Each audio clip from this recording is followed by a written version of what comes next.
I do the big ones around here. Okay, I'm the big shark in the tank, Shark Tank. Okay. Trina, please, please. The way your hips and nose are like, the way we driving you is like, What's up, y'all? We on set of Caresha, please, and we got the queen, the one and only, the baddest bitch, Trina. Hi. What's up? Happy to be here. How you feeling? I feel great. Before we start, bartender, let me get a Caresha, please. This interview is being brought to you by Deleon Tequila, owned by a black man. Goes down smooth. Now back to more Caresha, please. Thank you. So this is the Caresha, please? Yeah. Okay. Delicious. It's good? Mm-hmm. So you just got honored at the BET Awards for being the baddest, the queen. How that made you feel? Like, what was your emotions? It was a good feeling. I felt like it was about time. Mm-hmm. I felt like I deserved it. You do? And I was just happy. It kind of came last minute. They told me like, oh, you're honored. And I was like, for what? And then when they said it, I was like, oh, okay. So it was just a good feeling overall, you know, just to finally get that kind of recognition from BET, especially. So yeah, it was good.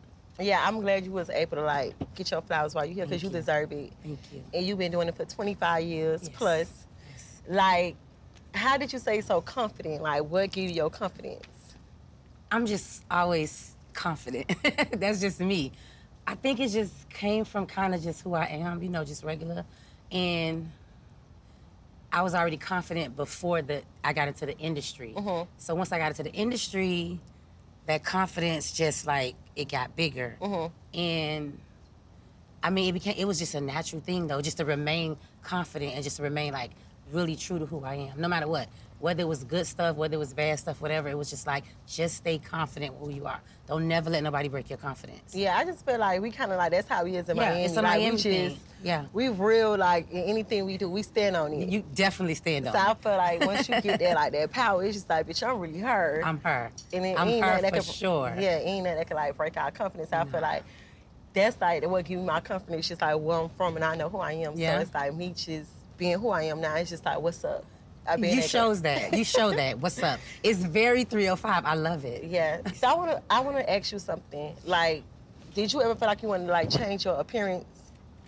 When you say appearance, meaning like the look, the Yeah. style. Sometimes. It was times I went through that. But so what happened was, because it was like after my first album, and then everybody have this whole like second album jinx kind of thing. And I was really kind of scared. I didn't want to have that. I was just like, you know what? First album did great. I'm going for the second album. I'm gonna work with more people. I'm gonna just, you know, meet more people, feel a different way. And I want to change some things because I was learning more stuff. I was traveling. I was all out the country. I was in love, out of love. Done went through a bunch of shit, hurt, all that. So it was stuff I wanted to do different. I wanted to change everything. Right. And then when it was time to do the second album, like with the music, like the fans sometimes, they don't really understand that. They just want what they want. They want exactly who you are. They don't care about being soft. They don't care about all that, oh, I want to just be, you know, in this different kind. They don't care about that. So it was a little confusing. So for me, I was just like, I'm doing whatever I want to do. Like, it don't matter, you know, but it's times I felt like that, like just change the whole setup and then be totally just, it's a total different step out of the norm. Mm-hmm. But then it was definitely a little bit like fear with the fans and then the label. Because at the time, the label was so strict on what they want, what they built, and that's all they knew. They didn't really know more stuff out of it. They wasn't traveling out the country. They wasn't feeling what I was feeling. They wasn't in the studio with the songs. So it was a little, like, battle between that. Yeah, because, like, they say, like, a lot of rappers, they look the same, like, the BBLs, the color wigs, you know, the boobs, we all look the same. So I was wondering, like, I know back in the days, they were kind of, like, different. Y'all was, like, natural. So for me, when it, like, okay, that's the one thing. I never changed nothing on my body. If I was to change something, it would have definitely been the boobs. Because I feel like I have the smallest boobs of everybody, all my friends, the industry, whatever. But a lot of people like that. They like, no, don't do that. And it was just like, I had so many stories and like, I had so many different friends that got their boobs done and everybody had a different kind of thing. And I was just, that's the only thing I was scared about. I mean, I already got like a big ass, so I ain't need that. Yeah. It was really just that was my only one thing that I would have done, but I just was so confident in just it being that. I just was like, fuck it, you Yeah, know? because I feel like we pressure so much. Like sometimes we Yes, get thick. too we much like, pressure. We too thick. Too we much get pressure. skinny now. I want to be thick. Yeah. Get your titties now. I want them smaller. So I feel like it's a lot of peer pressure. So I be thinking It like, is. I wanted to. You ever think about like changing your appearance? Because a lot of people go through that.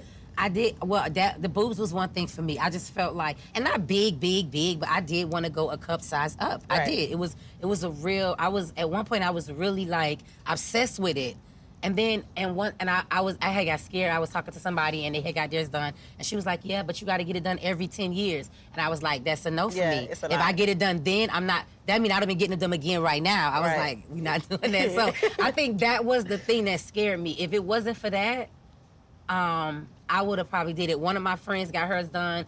Something happened, it burst. It was just a horrible experience. And all of that stuff kind of like pumped fear in me. So if I wanted to get something done, it would have definitely been. I used to wear the push-up bra so they could just look big. And then it was like, I just like the look, but I was just over it. I was like, child, I just don't got the time. You for know it. why I love it? Because when you look at your pictures from back then and now, you still the same. You ain't gotta be like, oh, who is it? You know that's Trina.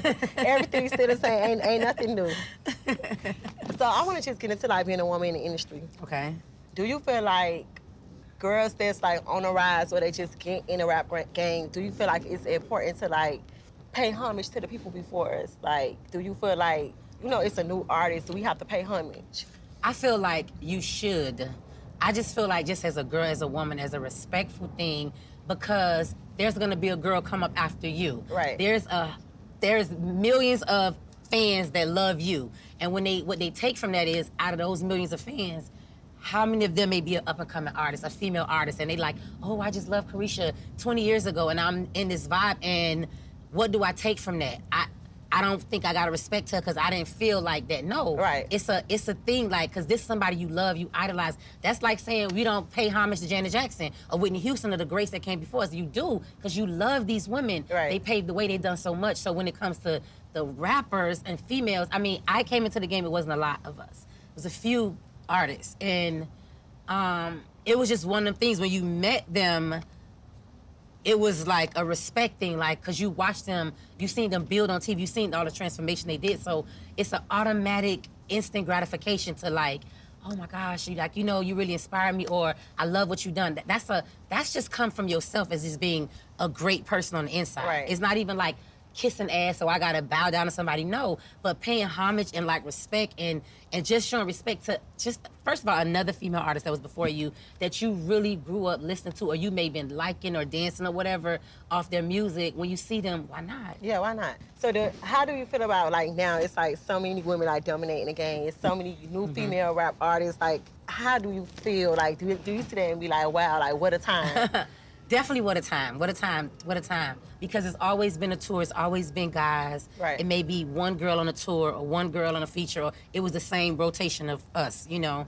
And now that it's so many, I feel like it's just different levels of music and artists and style. And even though it's similarities, everybody still have a different story, a different struggle, a different come up.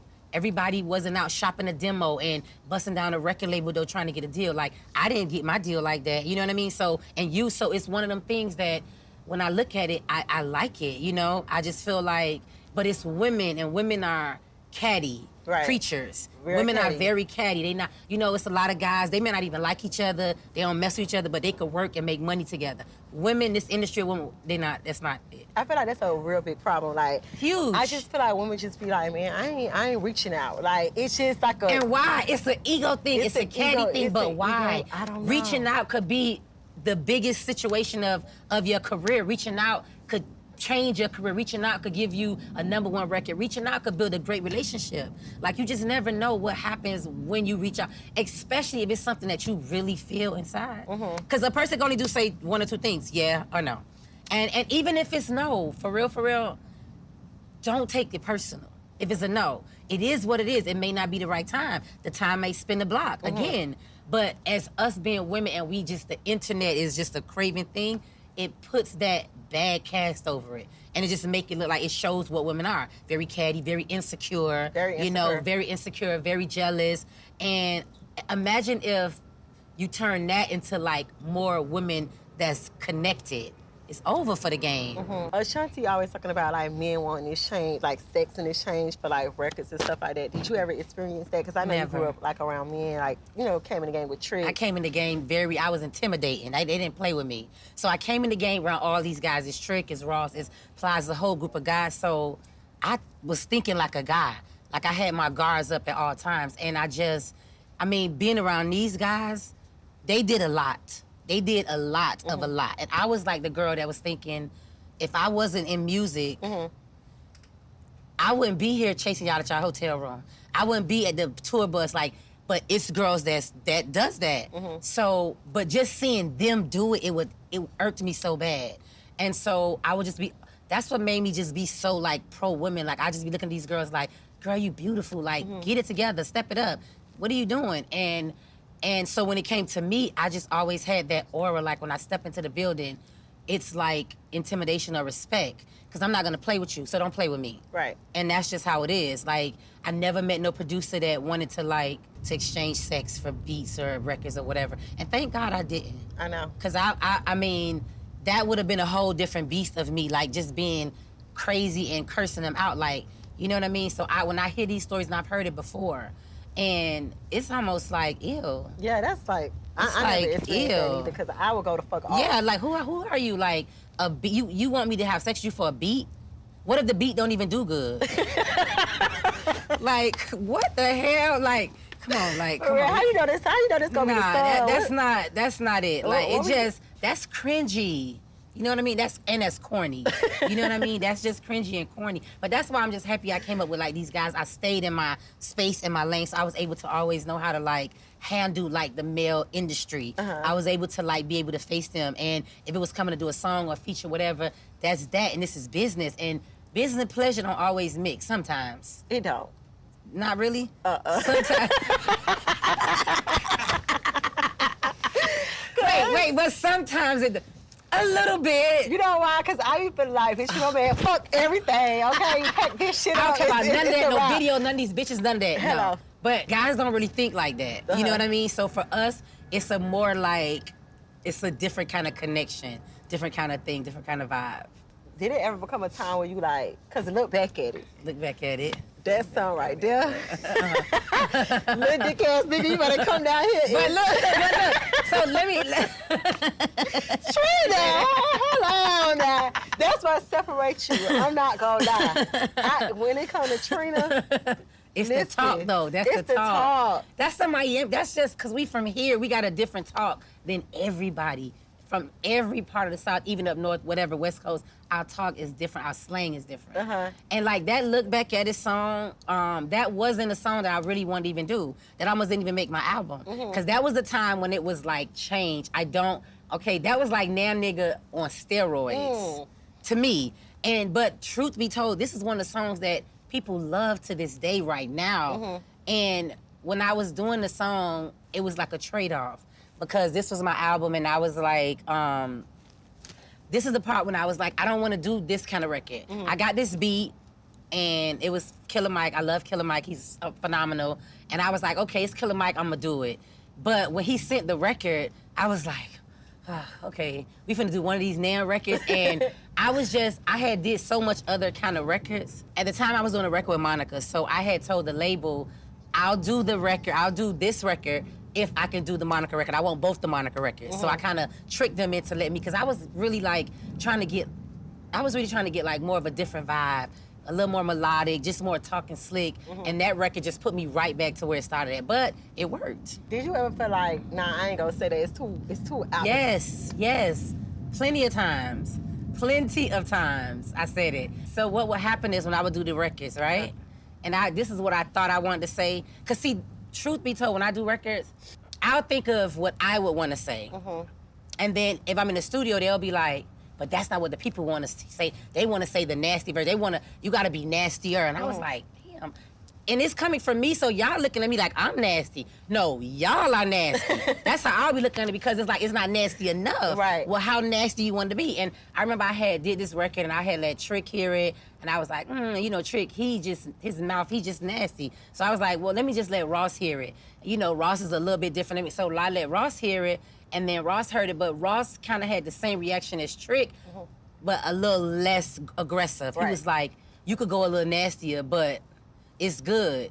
And then I didn't feel comfortable with it. I need him to say, this is it. But when he said go a little nastier, it was just like, you know, so it just kind of made me feel like they gonna always want that. So I gotta challenge myself and challenge them outside of that. And it was times when I was like, okay, I'm gonna go nasty. You want me to say this? And then that's just filthy. Right. But they was like, yeah, that's what you wanna hear. Them girls gonna love that. And I would be like, I ain't gonna lie, we love it. I was like, what? I was thinking about her. I love it. I love it. I want to know, like, did you ever feel like you wanted to change your sound? Like, did you ever feel like I want to get away from that and I want to make some? Yes, all the time. Listen, I've changed. I did so many records that people probably don't even know have acknowledged, because you know fans is gonna stick to what fans want. Right. And a lot of these records wasn't even put out. This is like when the mixtape era, I was putting out different kind of records, like all kind of records. I couldn't even believe I did a whole house record. And like when you think about it, then the label, they didn't know what that was. They was like, no. But when now you hear, you got Beyonce, you got everybody that's doing it, they love it. But back then, it's like, girl, this is not a dance club. Where are you going with this? But when I look and listen to it now, it's like, wow, I did this already over 12, 15 years ago. But they wasn't ready for that. Like, any records that I've done that was different than the raw, unfiltered record, baddest bitch kind of records, they didn't know how to fit that in. Right. So I would just be like, fuck, put it on a mixtape. I didn't care. I would just put it out. But it never became like a thing to where just change the whole thing, because it was like a new kind of, you know, a new kind of phase, and everybody really wasn't accepting to that. Like, only till the internet became bigger and now you're able to hear and see so much stuff, people be, you know, aware of everything. But at that time, they wasn't ready for that. Right, because I feel like sometimes the fans be like, oh, we need a different sound. And when you go a different way, They don't want the different sound. No, they don't want the different sound. You can't go away from your sound. You gotta They don't stay. want the different sound. I did my second album, third album. Oh, it's a little too soft. We want to hear baddest bitch, but I'm grown into the baddest bitch in a different phase. Like, it's levels to the phase. There's so much stuff has layered up on top of that, but you cannot explain that to them. So it's like an expressive thing, like going to the studio with what you feel, like making them love what you feel. What was your favorite album that you recorded? Like, what's one of your favorite albums? I think my favorite album is still The Baddest. Cause that was like my heart. I really like, I had grown so much and I had full control. The label couldn't tell me nothing. I didn't let them hear no records. I did everything I wanted to do, and when I finished, I just gave it to them. They couldn't say nothing. They was like in shock, because I had to show them I know exactly what I want to do. Y'all just have to catch up. Right. And I just locked in the studio, because once you let them hear the records, then they start, we're going to put a feature, we're going to do this. I was like, we're not doing that. I'm going to do it my way, and that's what I did. And that was like, but at that time, still the label, these is a bunch of guys. They wasn't really caught up to speed. Yeah, like, they just from the streets. They don't really know, and I just had to like push forward with it, because I was stuck in this phase, like, this is my favorite album. Y'all not putting a lot into it. Y'all not doing enough marketing, enough radio. Everything just kind of at a still point, and it's because y'all don't really get it. The transformation of it, the growth of it, they was just like, it was too much for them. It was too much for them. But I was ready for it. Yeah, that's how I feel like. That's kind of like with me and JT. We be like, we want to put out. They be like, nah, man, it's this. We be like, no, I'm telling you, it's this right. It's this record right here. Like, this the one that's gonna go. So I feel like The Baddest Bitch, that's like one of my favorite albums. I could put it on and I'm like, you just give me the battery in my bed. Whenever I want to hear some bullshit, put it on, my ladies. This my mood. Like, your music hits so different. It's like an alter ego. It it put the battery in our bed. It's like it's nigga, that confidence. I ain't cook or clean. The babysitter house heat. None of that. Hello. So, do you really live by your lyrics? Like, if you could, for real, if you could be fucking about an age, would you really? Not 10. No, Caresha, no. Okay, no. That's one of the things when I say like it rhymed. It went with the story. But when I think about it now, this is the craziest thing. We were just talking about this, and I was doing a song, and I was like, so when I do my show, I don't do that verse. That's not a part of verse. It's kind of like it's broken up into verses. And when I had to do this record and this song, I was like, they was like, no, you gotta say that part. They was like, you gotta say that part. I was like, I'm not saying that. And I was just like, you know, but at that time, it's like, that's that real Miami just being wild. Like, say what you want to say. It's unfiltered. If you don't like it, I don't care. And when I think about it now, it's like, yeah, definitely don't want to be fucking at the age of 10. And definitely wasn't. But in the moment of just in the studio, it's like, this is the city of Luke. Like, Yes. it's one of those things where it's just free. Like, you free to say whatever you want to feel and say, and that's just how that kind of came out in the studio. The energy was like all or nothing, like all bars off. Like, we got to take this to another level. That's just how I just thought, actually, coming off the road with Trick, because this was new to me. After the Now record, it was like, where do you go from there? Right. And I just picked up different inspiration. It really came from the girls everywhere I went. Everybody just would scream in this song, in this Now record. And then I was thinking of what can I do that's gonna get the girls' attention. Like, that was the whole thing, because I was watching every show, like taking little bits and pieces of what do I get from this. And all these girls that know this song word for word, I'm talking about the dirty version. And how do I make my album transfer all this energy that I felt on the road? And it was like, talk that shit, because they want to hear it. Did you ever feel like it was like a role model? Because I'd be like, listen, I ain't nobody role model. I don't like that title. I don't like when people say that. I hear it. I just like to say, I just feel better when people go, like, you have inspired me in some way. It could be the smallest little thing, like, I've got over this situation, a bad relationship, or just feeling, self-confident about myself, or bringing myself up, higher frequency. But that role model, no, I'm not a role model, because guess what? I'm gonna be sitting up here looking just like this now, but if you get me wrong, I'm gonna cuss your ass out. So don't start comparing the two, because I'm gonna make a mistake. I may do something you don't like. Whatever the case may be, I don't wanna be this person on the wall that you just say role model, and then all of a sudden you see me and it's a bad situation, and it's like, oh my. Yeah. So be prepared. Right. I'm not a role model. I am just human. Every day don't go perfect for me, and I do have my good and my bad times. That's why I stay off the internet, because I would be clapping back all day, and I don't got time for that. It's so toxic. It's gonna have an eyelash out of place. Somebody done zoomed in on that one little eyelash, and you gonna make a big old deal about that. Girl, stop. Yeah. Like, it just be like, stop. So I just, not a role model. So let's get into Trick. Trick Daddy Dollars. Let's talk about it. Dollars. Trick over there smelling like motherfucking Book and Hennessy. Book and Hennessy. How was it working with Trick? Because Trick is like a handful. I just being in the studio, like, Trick. Oh my God. Okay, so Trick, the good thing about it is, with me, I didn't really get to work in the studio with Trick. I worked in the studio with Trick one time. Well, no, okay. More than one time, but okay, when I did Nan, I worked directly in the studio with Trick. After that, I would work by myself, and then I would like tell Trick to come to at the finish point. I didn't want to be in at the same time with him. He's very opinionated, and he's honest. He's brutally honest. He's gonna be like, nah, I don't like that. You gotta talk that. So it would be triggering. So I had to like do my own thing. Yeah. Sometimes it seems like Trick hates the Diamond Princess. He feel like that's just soft. Like, baddest bitch is it. He don't want to hear that. And that was another thing that was very like just a hard time transitioning to the next album, because a man's ego and what they feel, and it just always got to stay raw. They don't care about you falling in love, getting hurt. They don't care about stuff like that. So I will always do my stuff separate, and then I would like bring him in after. But working with him is a lot. He's a lot. It's Trick. He's a lot. You just got to know Trick. You just got to love him for who he is, because it's a lot that comes with Trick. Yeah. So, Trick and Trina morning show, that was my favorite morning show. I even called You used to call in, yes. Listen, taking my kids to school, because I take my kids to school every morning. I love the morning show. Why did it come to an end? Okay, so we had, the morning show was 2 years. That's the deal we did. Well, we could have did a 3-year deal, but we opt out for 2, because it was new for us. It's radio. We don't know if we're going to want to stay for 3 whole years. Right. And so we went with the 2 with an option to stay. In the time of the 2 years, the first year, the pandemic happened. So that was like a downer for us, because we couldn't bring in like artists. We started off with a few artists that came on the show, which was really good. Our ratings was really high. After that, we couldn't bring them. We was like on the phone, whatever, like, Zooms, whatever. And everything was going good. Morning show was good or whatever. And I guess we fell under a program that was by Jill Strata, which was our boss. And she had us, the package of just everybody, and they felt like we went over budget. So by the time we got into our second year, our contract was up in like, I think I want to say November, because that's when we started like at the top of January. And so like around September is when they said we just not gonna be able to renew the contract. We out of money. Y'all done ran the damn budget up. It's over. Yeah. And but whatever the program that Jill fell under, once they stopped the whole program, we all fell under that whole thing of we can't afford this show. you know.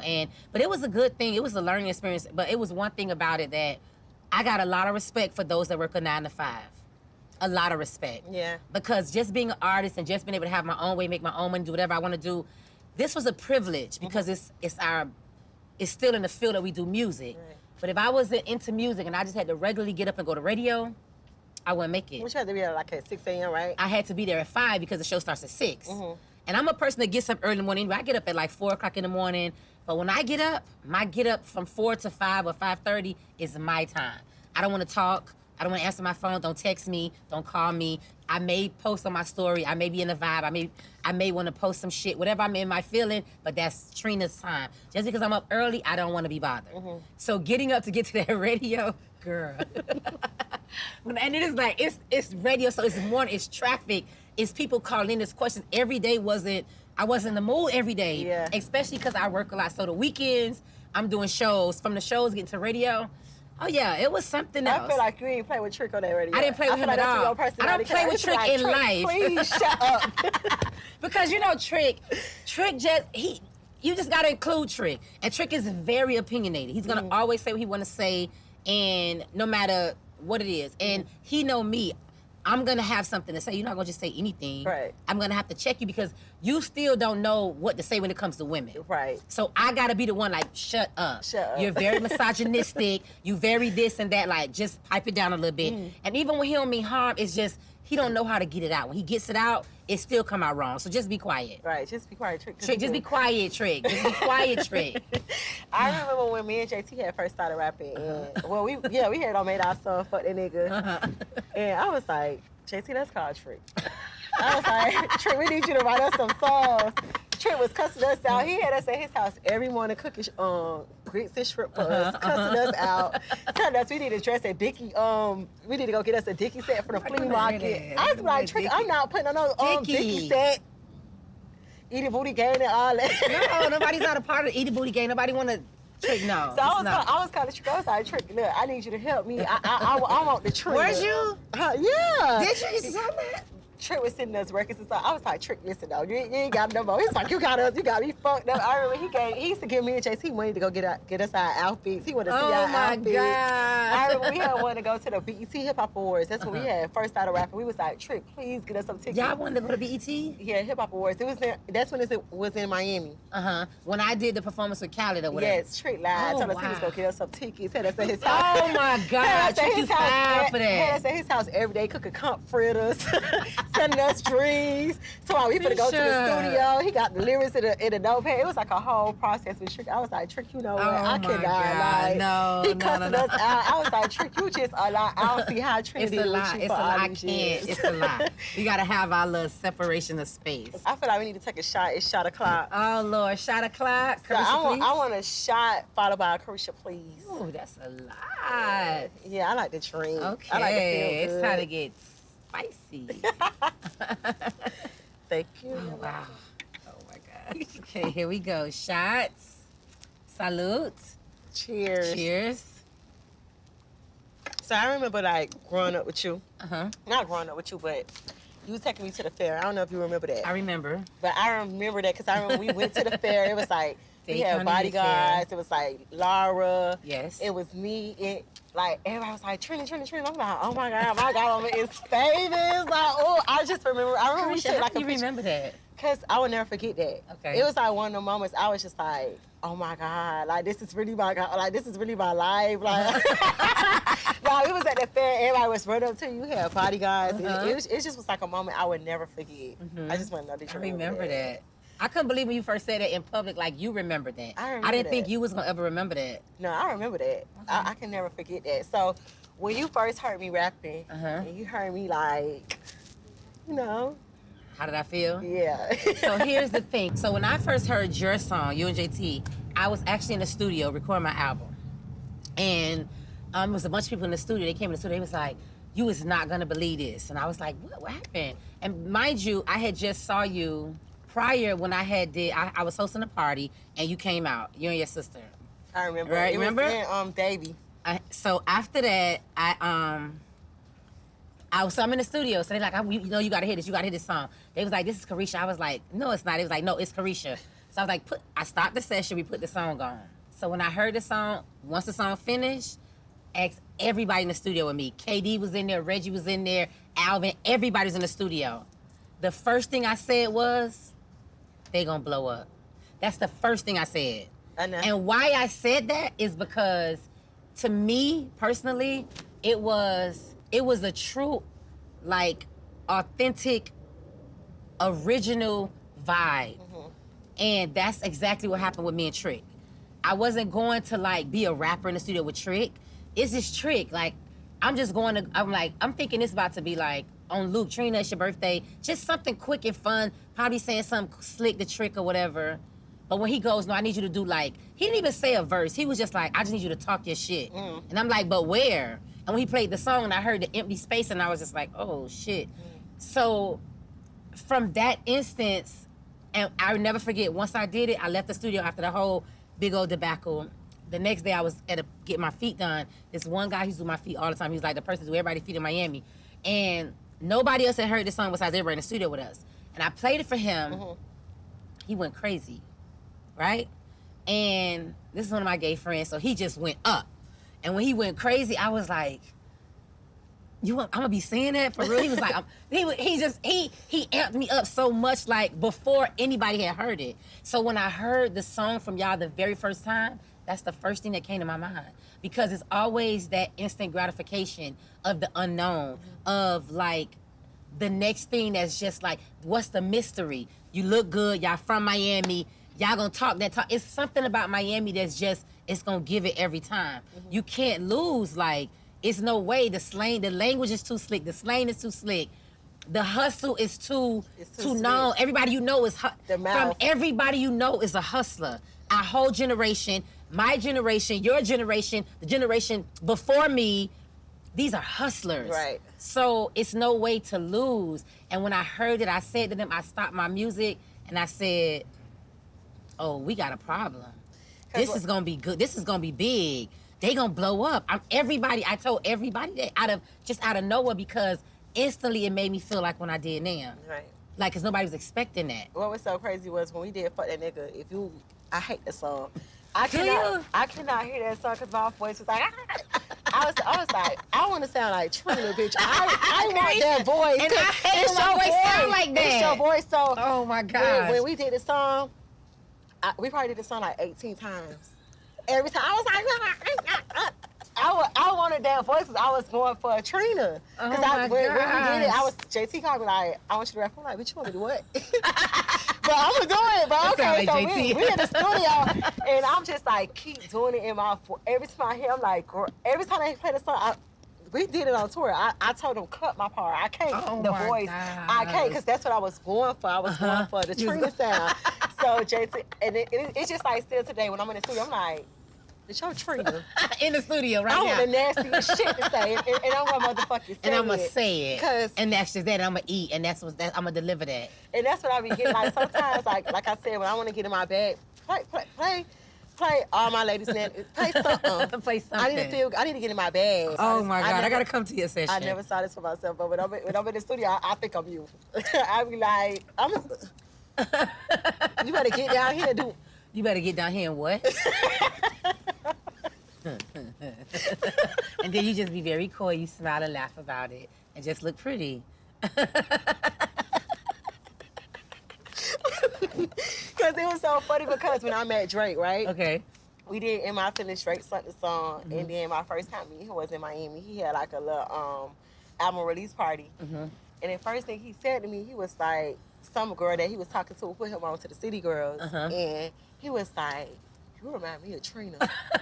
I love Trina. Aww. And I was like, for real? He was like, yes, like, you remind me of Trina. Like, when I heard that, I was like, she from Miami, that's Trina. And I was like, yeah, that's what I was going for, That's what I'm going for, right? Yeah, that's my godmama. That's who taught me. Yeah, you got it right, Trina. I love it. So I was like, okay, I'm glad they hear it, the voice, the attitude. I'm glad they know. Oh, you're from Miami. This is you guys are the next thing from Miami that, this is like the stamp of Miami, like seriously. And that's what I mean again when I say like paying homage, because like it's you, it's JT after y'all from Miami, so you represent that to the fullest. And then there's a generation that will come after you that would definitely pay homage to that because y'all definitely changed a whole generation of girls. You know what I mean? She got, we Jackie O and Trina. She Jackie O and Trina. I love it. Give me a diamond brown and blanket. And you ready? And you ready? What's so funny is that like men always say like you so aggressive. I'm not aggressive. That's just my tone. That's just my voice. That's what I was brought up on. Like I'm not aggressive. But if you want to take it as me being aggressive, then that's just what it is. Because I just feel like I'm not aggressive. It's my tone. But I can't help it. I be like, I need to tone it down a notch. Nigga, I don't even know how to. But you don't know how to tone it down. You got me fucked up. Yeah, basically. Okay, so we gonna get into the second segment of Caresha, please. Okay. What's your relationship status? Are you single, dating, or engaged? I am just vibing.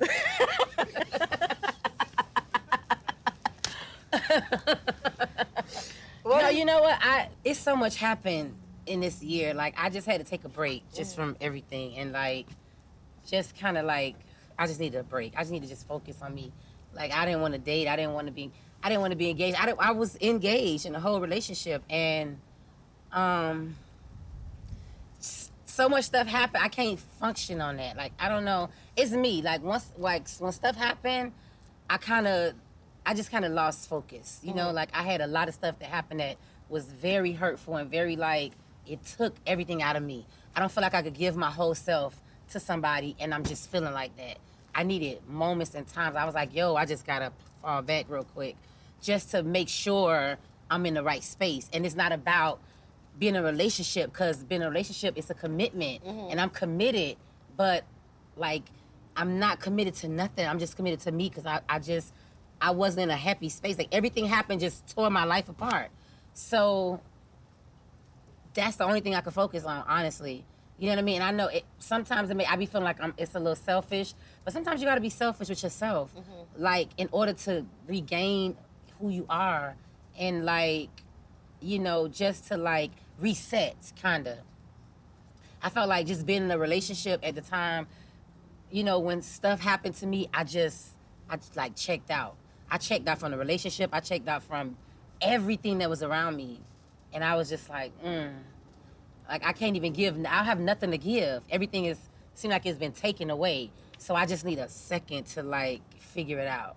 And I need that moment for myself to be, because I can't be happy with nobody if I'm not happy with myself. And I just totally was not in a happy space at all, in no situation, you know, and not that nothing has happened or nothing is bad, but internally, like when stuff happen and shit go wrong, some stuff is like hard to process. You know what I mean? Like losing somebody is the hardest thing to process. And for me, I was like, I can't focus on no engagement. Engagement is like a happy space. You in happy land, you thinking about getting married, you thinking about all this good stuff. I don't feel that space. Right. Because I feel like something one of the most heartfelt things has been taken away from me. My space is not in that space. And I don't want to like... No, I can get it. I can totally understand. I don't want to not give all of me because I'm not mentally there. I'm mentally in the processing phase of, damn, like, this is real life for me. And I just, so, you know, I'm just trying to figure it out. Just chilling right I'm now. just chilling, like, just by myself, trying to, like, process everything every day. So when he popped the question, like, did you see it coming? Like, was you really surprised? I didn't. Was you mad at Coach Stormy for announcing it before you? I didn't see it coming. I was at a video shoot. It was late. It was about 3 o'clock in the morning. I was tired. My feet was hurting. We was doing the scenes over and over and over. So at that moment, I was like, man, I'm just ready to go. Let's get all our stuff. Let's ready to go. Cameras are still rolling. I was over it.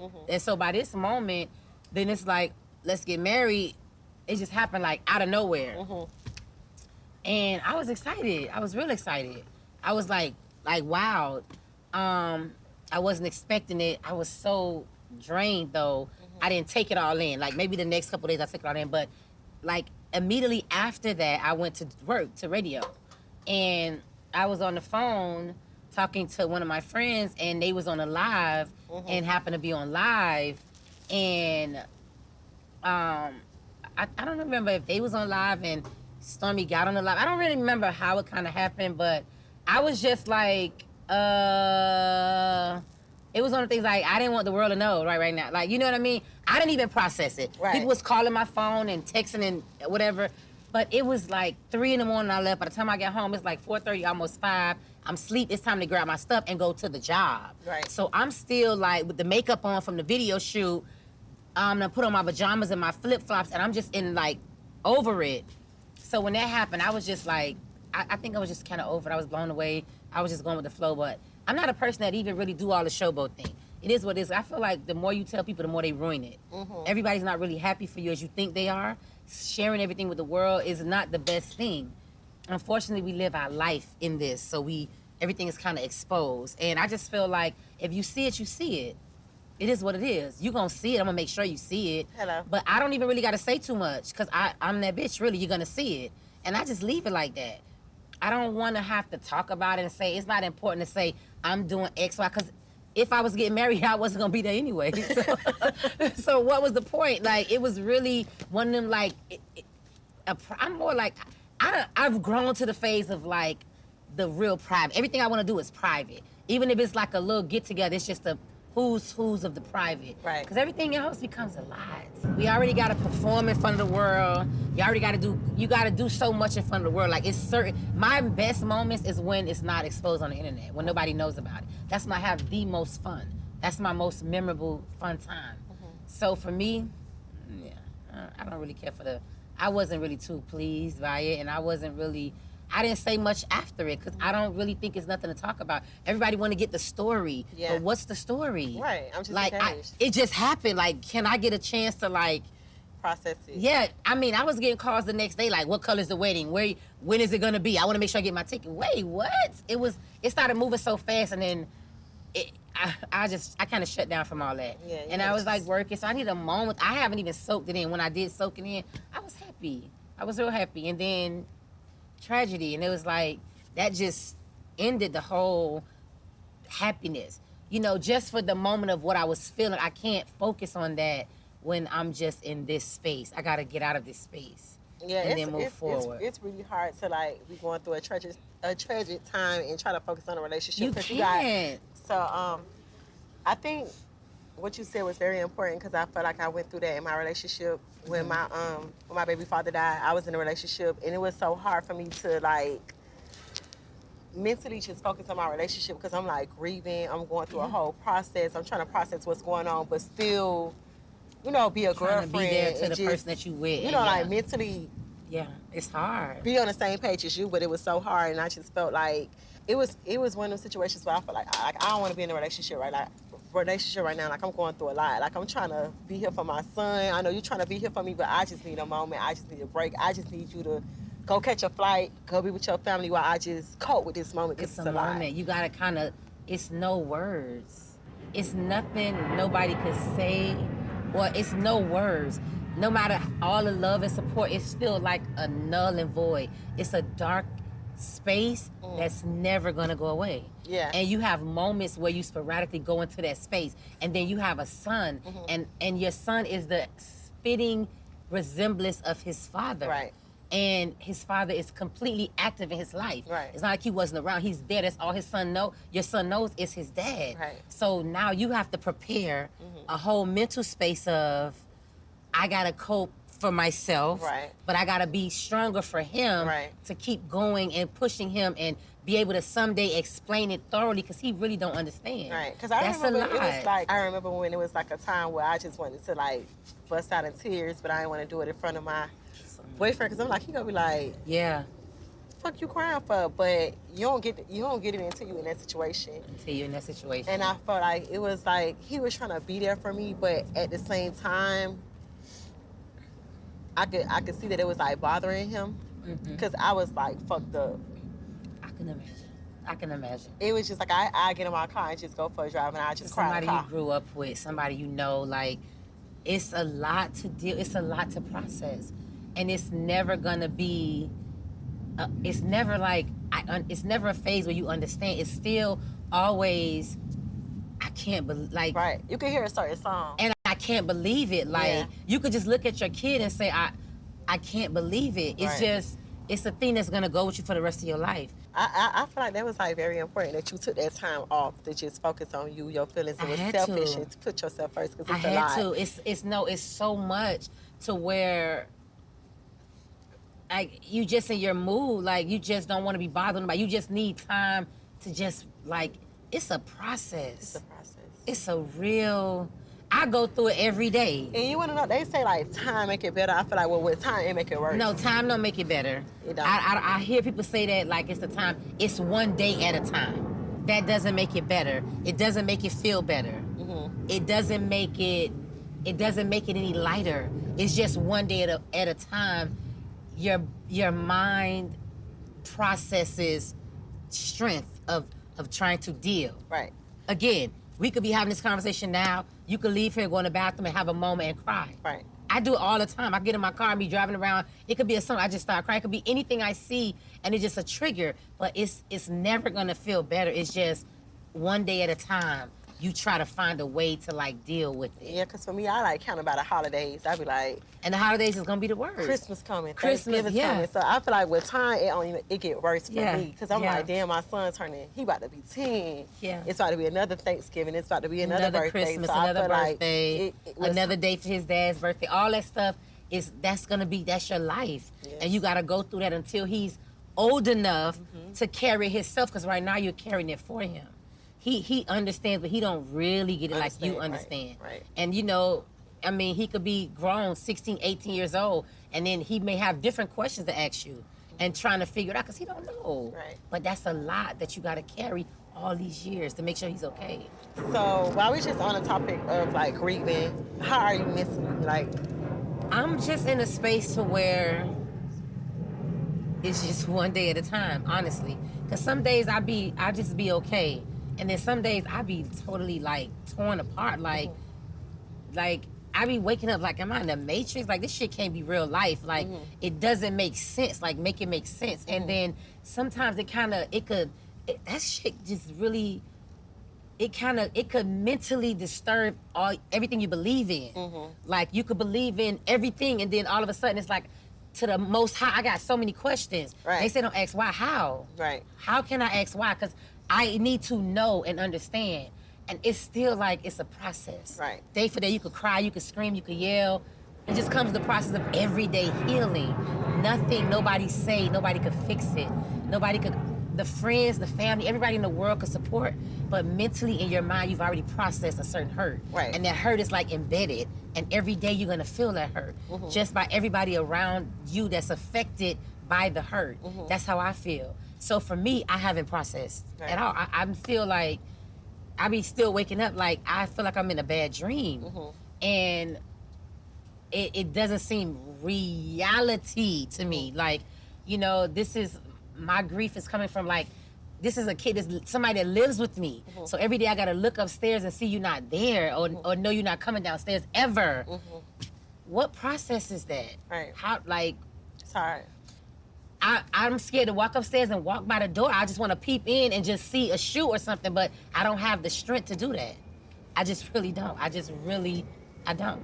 Like, I just don't. I wanted to come to the... Chinese. Yeah, and I got to the airport, and I was going to Toronto, and it was like a whole process. It was like, I had needed like to show my COVID test and all, and I'm just like, I don't really want to go here. Like, I'm not even in this space. I feel like I need to be showing my support and being there for somebody that I really love. And I was just so happy that when I got there, I felt so good. I was so happy. It made a big difference for us. I was like, damn, I'm glad I came. Because when I first saw you, it was like, I just broke down in tears. It was just the worst thing. And after that, it was just like the enlightenment of it, the energy of us just like rejoicing and just sitting back and getting into this moment to like celebrate. Because other than that, it was just, this can't be reality. Right. You know?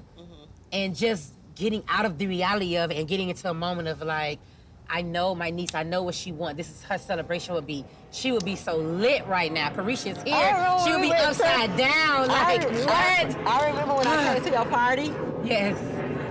Yes. We went to the club, and I was looking at him like, girl. No, do you remember that? Yes. Oh my And God. that moment kept clicking in my head. And I was like, Oh my it's so gosh. crazy how God worked. Like, I was able to have and do that moment, that Yes. whole little moment. I remember making the. How crazy is that? We was making a video. We had a time. It was We your had the birthday. time of our We life went to the that club, night. and I was just like, it's crazy how God This just is making His me timing is just so. Yeah. It's weird, but it's always on time. Yeah, And it's just you can't even. It's like, again, you have questions, but what do you say? What's the question? I just be trying to find the purpose of it, and I just feel like, and this is just my personal feeling, like every day in our life we got to just live it to the fullest, no matter what that is, because one day it will be our last time to live that life. We don't see that. That's the fear of the unknown, and you never know who's around you that may not be around for so long. So you can't take that for granted. You can't take those people you love and care about for granted. You have to really, like, love on them, because we all could just end up not here for any mysterious reason. And then it's nothing you could say or do. I believe that we all have a certain amount of time. There's an expiration date for everybody. Everybody. We don't know that. We know we were born, and even that is etchy. You may think you're born on this day, you may come another day, a week before, or a week after. But when it's time to leave the earth, we don't get to choose that. We just get to witness the pain of it, of the departure, whether that's violence, whether that's through sickness, whether that's through whatever it is that thing, that's your thing. And it's nothing you could do about it. I don't care how much money you got, I don't care how rich you are, I don't care how many people you got backing you, I don't care where you live, I don't care how much diamonds you got on. None of that matters when your expiration date is here. You could do nothing but grieve, cry, and take that in. And that's something that we don't know. That's the scariest part about living. We don't endure that. But one day, we all may not be here. And we all are going to the same place. No matter how pretty you look, it's just a fact. And we don't live in the moment that it's a scary thing. You know, because we don't know. If you knew, you know, like, oh, this person is such and such time, I got more time to love on them. You don't know. Today may be the last day you may be able to love on somebody you love. But then that's within us, how we give that out. So you get to be safe with that. Oh, I was a great person, this person, I loved on them, I'm comfortable with that. I can't question or judge. Whatever the case may be, no matter how violent it is, no matter the tragedy of what it is, it's a time for us all. Maybe you have 17 years of life or 71 years of life.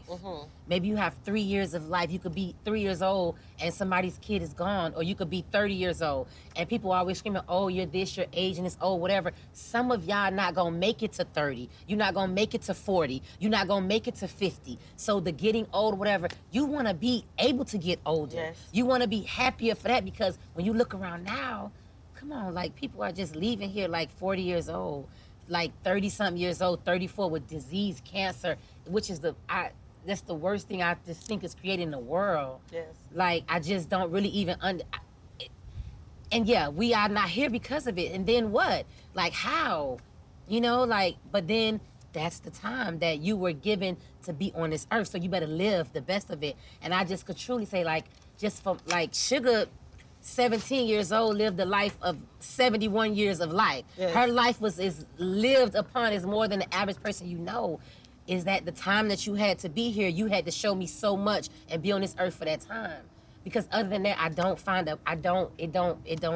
it doesn't resonate to me, your departure at such an early age. And we all say gone too soon. What is really gone too soon? Or is that really the time you had to be here?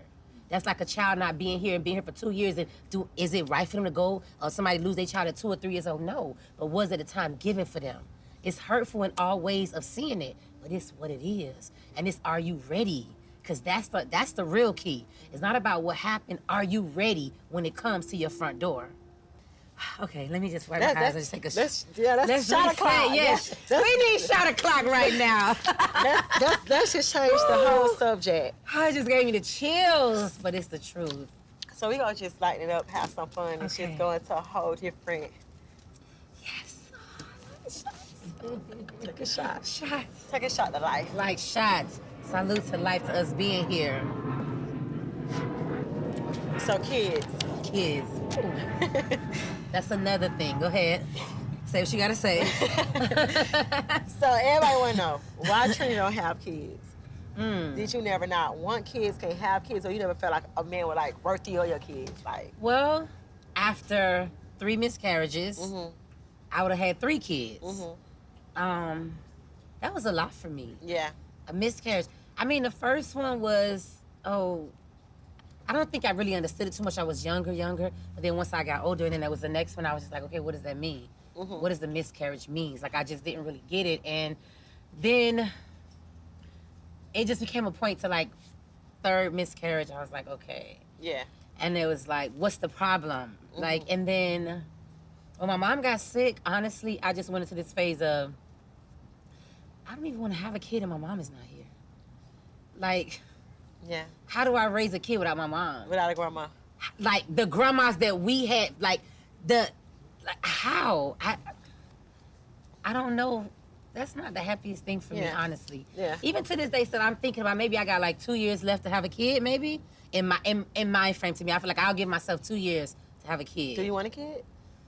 I want a baby. I don't know. The kid thing gets a little tricky for me.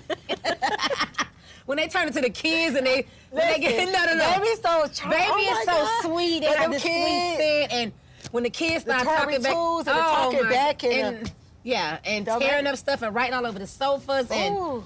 yeah, that's a lot. I mean, I love kids. I think they are beautiful, but yeah, for me, you know what? I'm gonna be honest.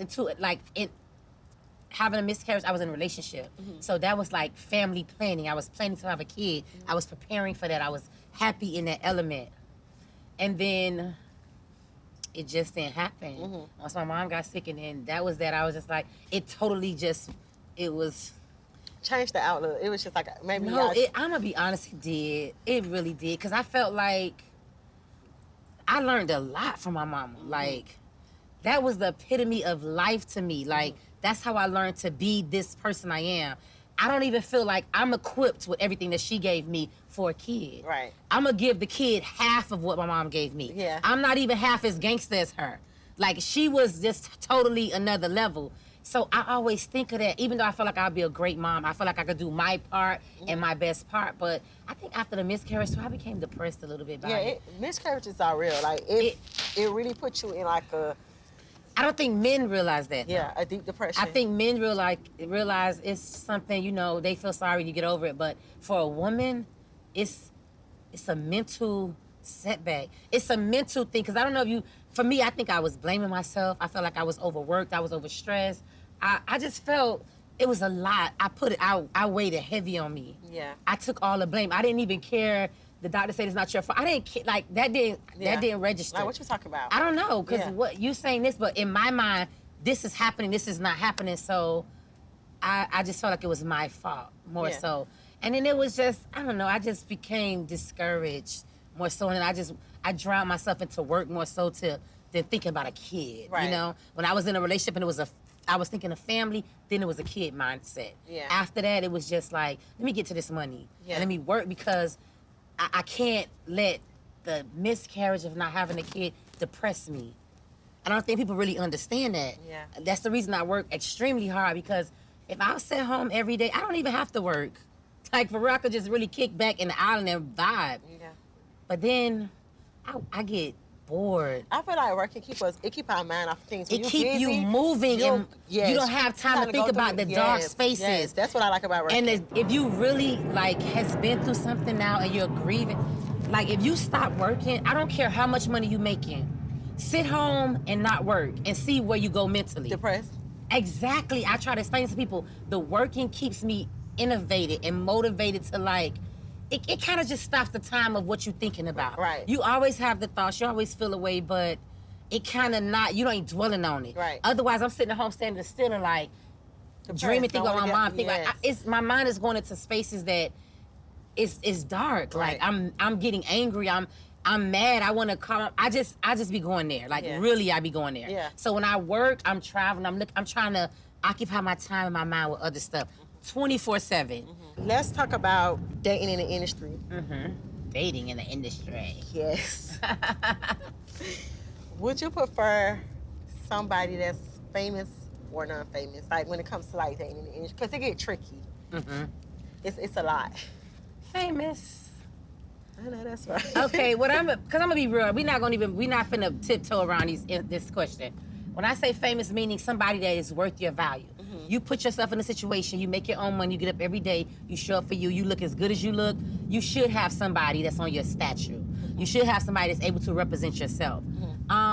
It's not really about, because we've all been where we started with, somebody don't have a lot.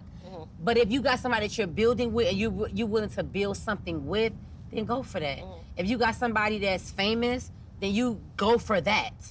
And you always go for what's best for you, what you feel good about, what you feel good about. Who gives a shit about what they gotta say? Because they not you. And they would die to be you. They would die to be in your shoes. So you can't get caught up into that, you know? And when I say famous, I mean somebody that's putting themselves in a space of value to work, to be able to be financially stable for themselves, to be able to make sure they're good, you're good, and y'all working towards the same goals. It may not be, well, not the same goals, but y'all working towards goals. You got your goal, he got his goal. You doing your thing, he's doing whatever he's doing. You can't be looking this good and somebody's laying on the couch with their feet up watching a football game and they not doing nothing. That's not the vibes. Right. I'm gonna just keep it 100.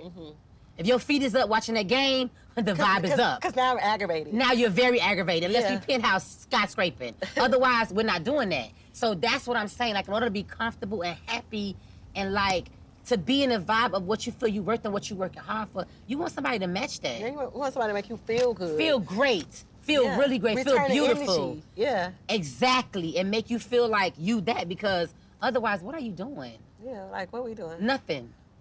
Now I feel like you're my child. We're not doing that. You gotta get up and go to work. We're not doing that. We're not doing that. So I need somebody that's gonna be up with the value and that's gonna do what they gotta do to handle themselves, so we both on our vibe. And that's just what it is. We're not gonna sugarcoat that, and we're not gonna downgrade that. We just not. What's the best date a man ever gave you? Like, what's the best date you ever been on? That like blew you away. Date? Oh my gosh. Has blew me away? Child, I've been on some dates. Man, blew me away. Cause you know niggas like to do fly shit. Yeah. So it's like, what a nigga ever did? I would definitely say this is one of the times when it was just because this is not a holiday, it's not a birthday or nothing. It's just a random, what you doing? I'm at the studio. Leave the studio right now. Meet me here, da-da-da. And boom, we jump on a helicopter, go to another island, have dinner, have the rest of the night. You know, the tequila's fun. It's a vibe. I think that was just one, because it's a mental thing for me. Like, I do so much, we travel. I thought that was a thoughtful thing because I was working. I was in the midst of my album. I was stressed out. And I needed time. I needed somebody to just say, leave the studio now. Get off all this shit. Like, let's just go get on a vibe. Baby, I got you. Like, you know the vibes. like, let's keep it 100. Say whatever you want to say, but if you've never been treated to that kind of vibe, you're always gonna have something to say because you're never gonna get it and you never gonna understand. But once you've experienced that, the romance, swept off your feet, that romance is next level. I ain't coming up off.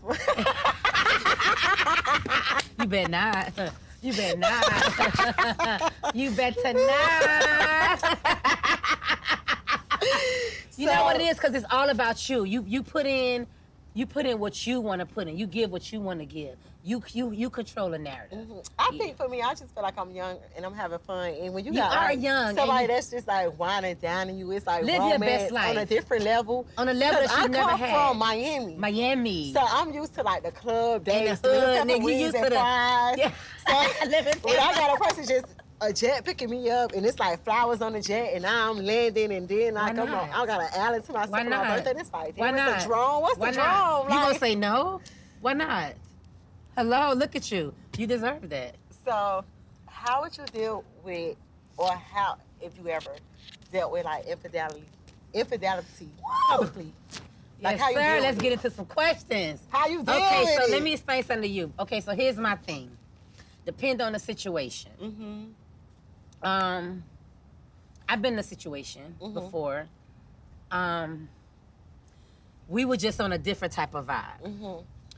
And Is we talking about French? Because I want to get to him. We're not definitely talking about French, Oh, okay, but yeah, 'cause let's get to him, but we're not talking about him. Okay, But okay. I've been in a situation where the relationship was, I feel like as women, we always give more.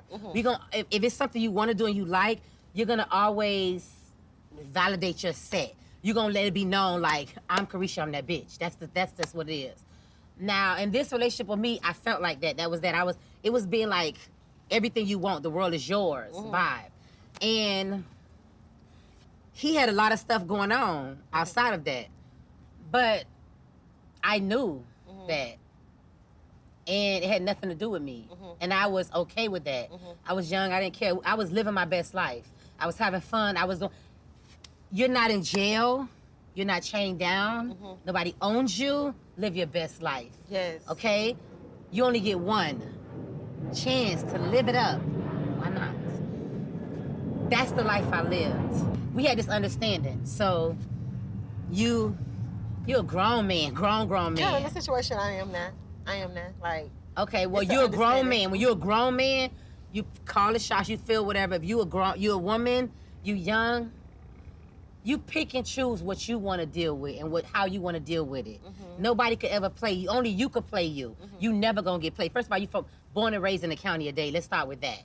So guess what? How you handle your situation is how you handle your situation. Don't worry about what else is going on around there, because that got nothing to do with you. You're not them. You do what you need to do for you. So I've done that. Now, when I became in a relationship, yes. and it was infidelity. This was, I'm living with you, we're about to get married. This is a whole different vibe. You cheated. I found out. So this is the hardest thing for me to deal with. I knew you cheated. I waited 4 months before I told you cheated. I knew 4 months. People don't know how to hold that kind of trauma. Yes. Because I'm ready to tear up the house, like burn it down, like just wild out. But I had to think for real. Okay, in a situation like this, what do you do? When you find out somebody that you with, you love, it's your man, my man, and they're cheating. If I tell you I found out what you did right now, everything ends. Am I ready to end it? I'm not ready to end it. So I gotta do what's best for me. I gotta play these cards the right way. If I blurt it out now, we're gonna get into it, but either way it goes bad. So I waited for 4 months. I sat there, I was not happy. I was just trying to be the best person I could be, because again, this is a professional man. And you're a man that has kids and everything. I didn't have kids, so I always want to be the person that's given the benefit of the doubt and being the great person, and don't get projected over this persona, the baddest bitch, because at home with Katrina. Right. And so I had to understand my feelings. At this point, I'm hurt. I'm like thinking, this person I'm about to marry, I'm having a child for. I was in a very, just a space. And how do I say I know that you're cheating without it being over, and I'm not ready for it to be over? And once I waited, whatever, and when it hit the fan, it blew up. And that's what happens. It's like a resentment thing. It blew up because you're holding in all the stuff you feel. You're holding up your madness. You're building up how intense this situation is. And it was a disaster for me. I was hurt. I was broken. Like, I felt like everything had just failed. I went through it. But, you know, maybe people didn't see that because I held it up. But I was going through it. But I had to make a wise decision.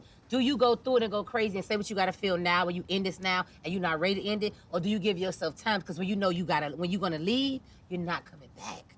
And that's what I had to do. It was the hardest thing I ever had to do when it comes to a relationship. But again, only reason I decided to leave is because infidelity when it comes to these guys, what's infidelity? A guy that's not going to be faithful? How many of them are faithful? We talking about a man's world here. Let's be very clear. For people that want to get it twisted and feel like, oh, he got stop. They got temptation. They see women every day. They do It's a bad bitch every day. It's a beautiful woman every day. Somebody that's better, prettier, younger, older, whatever, every single day. It's about what you bring to the table. What you give, the energy that you give. Nobody can replace that. I don't care what she doing over here. I don't care what she doing in Canada. I don't care what the bitch doing in Europe. It's not gonna give the vibe that Caresha's giving in 305. Let's be very clear. Okay? So don't ever get that twisted.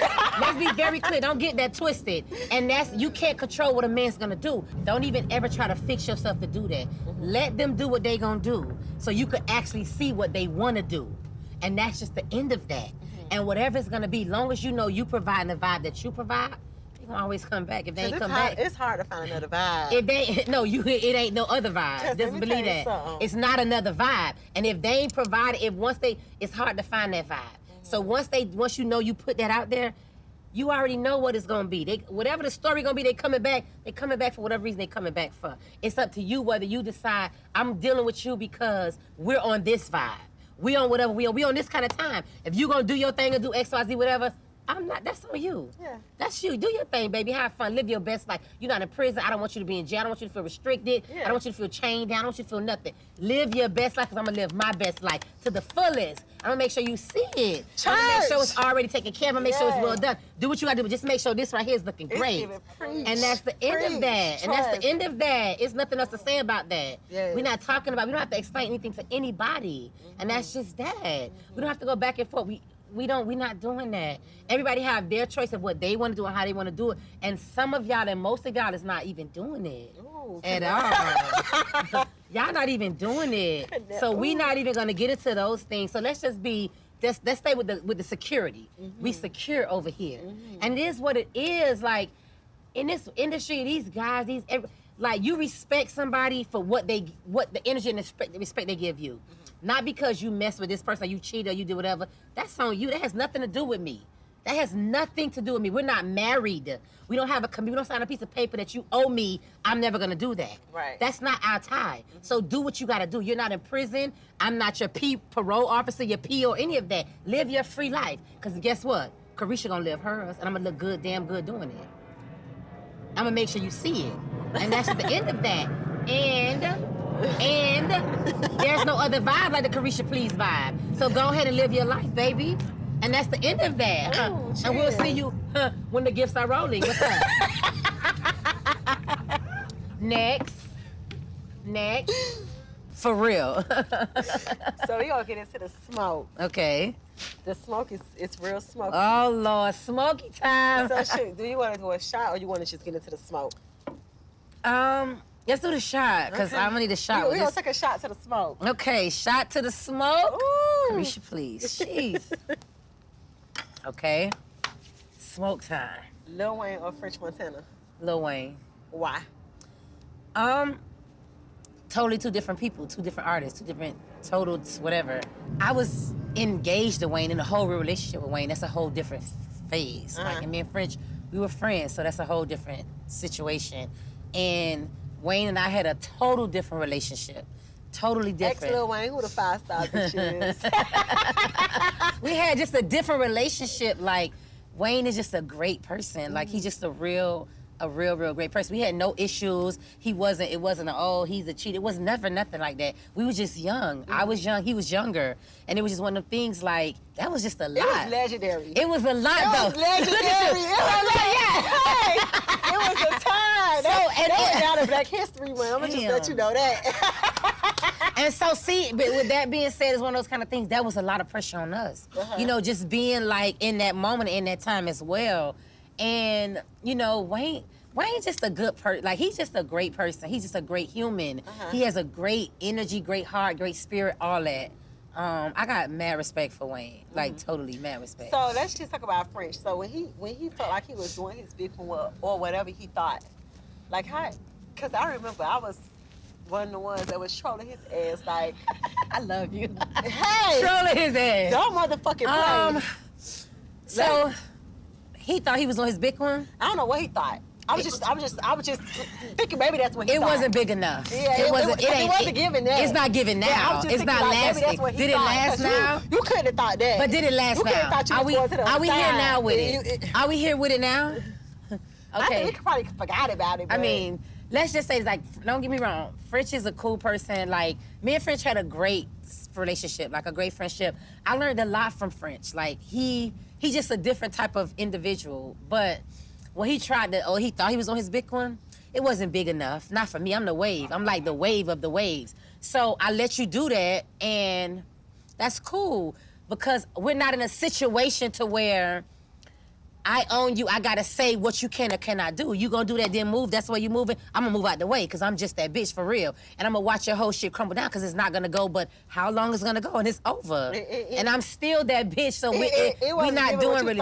It didn't give anything that you thought it was gonna give at all. And and it never gave what you thought it was gonna give. And if you thought it was gonna give that, you can't go against it's me. The queen. Let's be very clear. You can't. Baddest. That's just The cornbread. Yeah.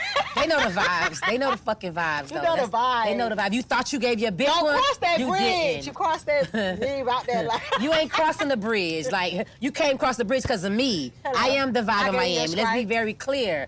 But it's all good. You know, like, it's cool. Like, I don't got no problems with French. Like, I saw him at, I think it was Puff's concert in Miami. They had a concert of a show. I came out to perform. So we kind of, like, hashed it out or whatever. And this is what you call mature grown. Like, even though you did some weird shit to me, I could still look beyond that and past that and be like, man, because I know the person that you really are. And I know in your wildest night of Bad Batch, you thought it was your big one, but it wasn't. And now that you have a clear, sober mind, we see that it's not your big one. That's all I'm gonna say. That it manifested anything. Period. And that's just the end of that. Yeah. And it's cool. And it's all like, it's love, it's high French and all that, but it's hi. I have no beef. It's like, I don't have nothing bad to say about you. Like, you didn't do nothing bad to me, to the public, because on the internet, it feels like, oh, it's something bad. You can't do nothing bad to me. I got my own. I came with my own. You came into my own. Mm-hmm. Like, and I upgraded shit that was around you. Let's be very clear. Let's so, be very clear. Yeah. I do the big ones around here. Okay, I'm the big shark in the tank, Shark Tank. Okay. Trina, please.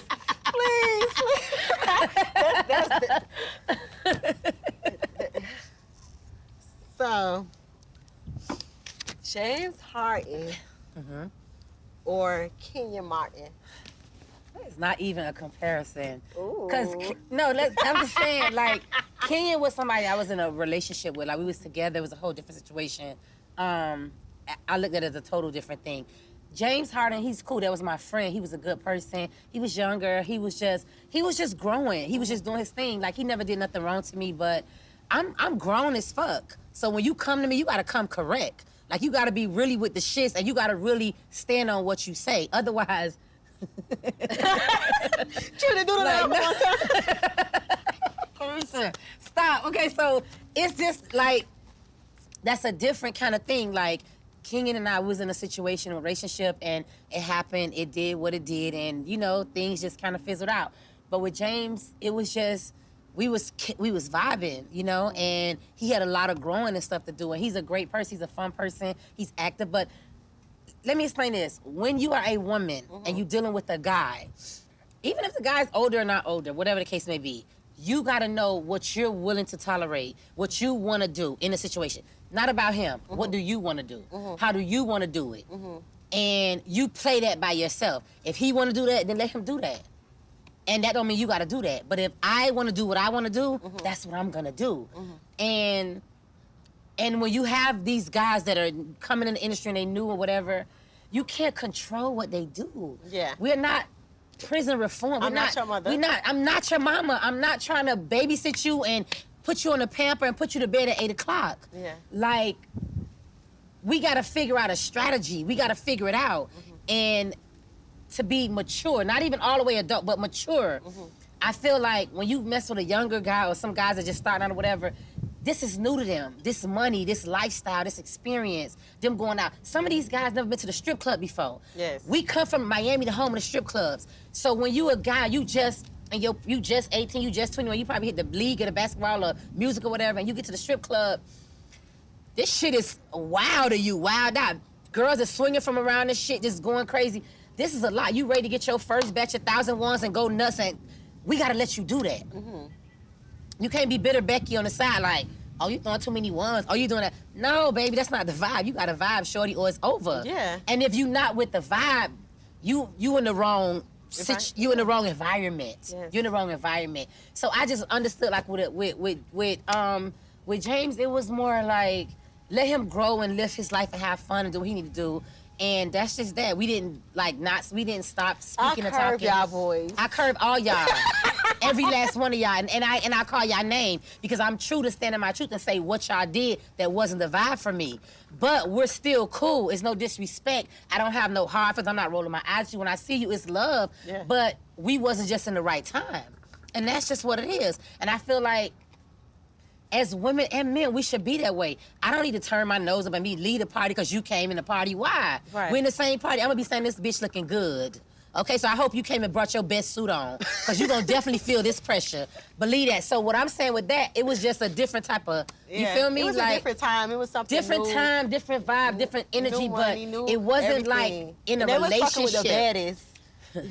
Be lucky you got to experience the baddest. Ooh, a Let's woman. be very clear. Yes. Be lucky you got to Yes. experience Talk the your baddest. shit. It was a good time. You can't spin the block though, but we had a good time. We had a good time, okay? Let's be enough. very clear. So what? So is it true that you was really dating Tory Lanez? Tory Lanez and I, we wasn't dating. Tory was just my friend, but he liked me. And I just felt like with Tory, I met Tory like at a weird time, like at a time when it was like right after the whole French debacle, the whole situation. And I met him through like just other friends that came to the studio. I was in this space after just like, okay, I gotta work. And when I worked, some of my friends came and I got some producers, I got some new beats or whatever, and they came and one of the people that came to the studio was Tory. Now mind you, I had a song that was sent to me, well, a beat that was sent to me with the hook, and the hook was Tory. But I didn't know who he was at the time. And so my team wanted to take him off the hook and put somebody else on the hook. Yeah. But I really liked the vibe of the hook, but we just didn't know who the guy was, which was the most embarrassing thing because the night he came to the studio and I'm like, well, he's like, so let me know what you're working on or whatever. And I play all the songs and I play this song and he's on the song and I'm like, I really like this one, but they trying to put another big, like an artist with a name or whatever. He wasn't out like that. And when he bust out and was like, that's me. I was just shamed because I was like, I already liked it. I like the guy on the song, but I get it when it comes to the label. We got to put somebody with a bigger name to make the song bigger. And when I realized it was him, I was like, oh shit. So we ended up meeting, we clicked, and he was just a cool person. He was real young, and I was real advanced, and I'm not with the shits. Yeah. So you gotta not play with me. He didn't ever come at me like, oh, we want to talk and do all that. It was more like, he just was bringing music, a lot of music. So I was drawn to that energy. I was at a space where it was down, I needed to work, and I liked what he was doing. But at the end of the day, he was also real aggressive and growing and trying to be his own artist. And I respect him for doing that. So when I took the song from him, Fuck Love, that was a song that he had did, I don't know, years previous to meeting me. But at my time, it was right after the whole situation with French or whatever, so everybody thought, oh, he's made a song about him. No, it was a song that came to me that had value to where I was at in my space. Right. I just remember taking him to the radio station, playing a song, like, just giving him that whole, and he was just so adamant about, I'm gonna be the next biggest artist, whatever. So just being, in a space of somebody that's, as hungrier than you, that's gonna push you, that's how me and him, we really clicked like that. We're in a relationship, it wasn't that, I don't feel like, I'm a lot. I'm too much. I'm too much. Too grown. So we're gonna have a little fun, complete the fifth, but Okay. if you do, you gotta take a shot. Okay, oh Lord, plead the fifth or take a shot. So, rapper or athlete? Rapper or athlete? Oh Lord. Rapper or athlete? You know what? Because I've endured both, it's different. Athlete is different. Athlete give me structure.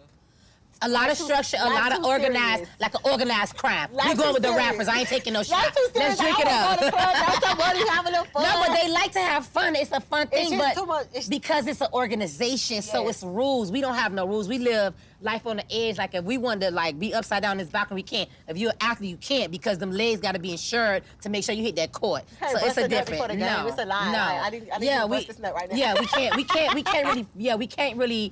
Yeah, we can't really bust no nuts before the game because you out of commission. You getting bad plays, and if you a known girlfriend, they gonna say you the reason. Yeah, bad performance on the court. Ooh, Yeah. We gonna go with the rap. Yeah, we gonna go with the right. Yeah. Do you like a shaved dick or a ball? Do you like a shave or a hairy? Oh, no, not no hair, because I don't want no hair in my mouth. Get that shit out of here. I'm just dead serious. I don't want no hair in my teeth. I don't want it in my throat. I don't want to swallow. I'm not a person that want to swallow, or I'm not sucking it to the, and it's, Yeah. Just keep it nice and all the way, Yeah. let's keep it male groomed. Ooh, keep all that extra hair, all that extra bacteria, all that lip balls, all that shit that come out your box, keep all of it away. We're not doing that. No, I don't like that. Okay, so this a good one. This just a fun one I'm gonna throw out there. Peer coach. Peer coach who's Keys QC? wait, Caresha. Wait, oh my God. Wait, Caresha, wait. Yeah, peer coach. You can take a shot.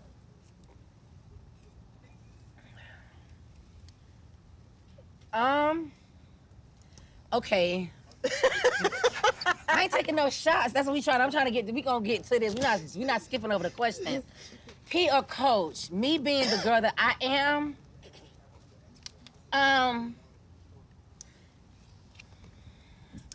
damn, cause I gotta say two answers, but I know we're trying to get to the one thing.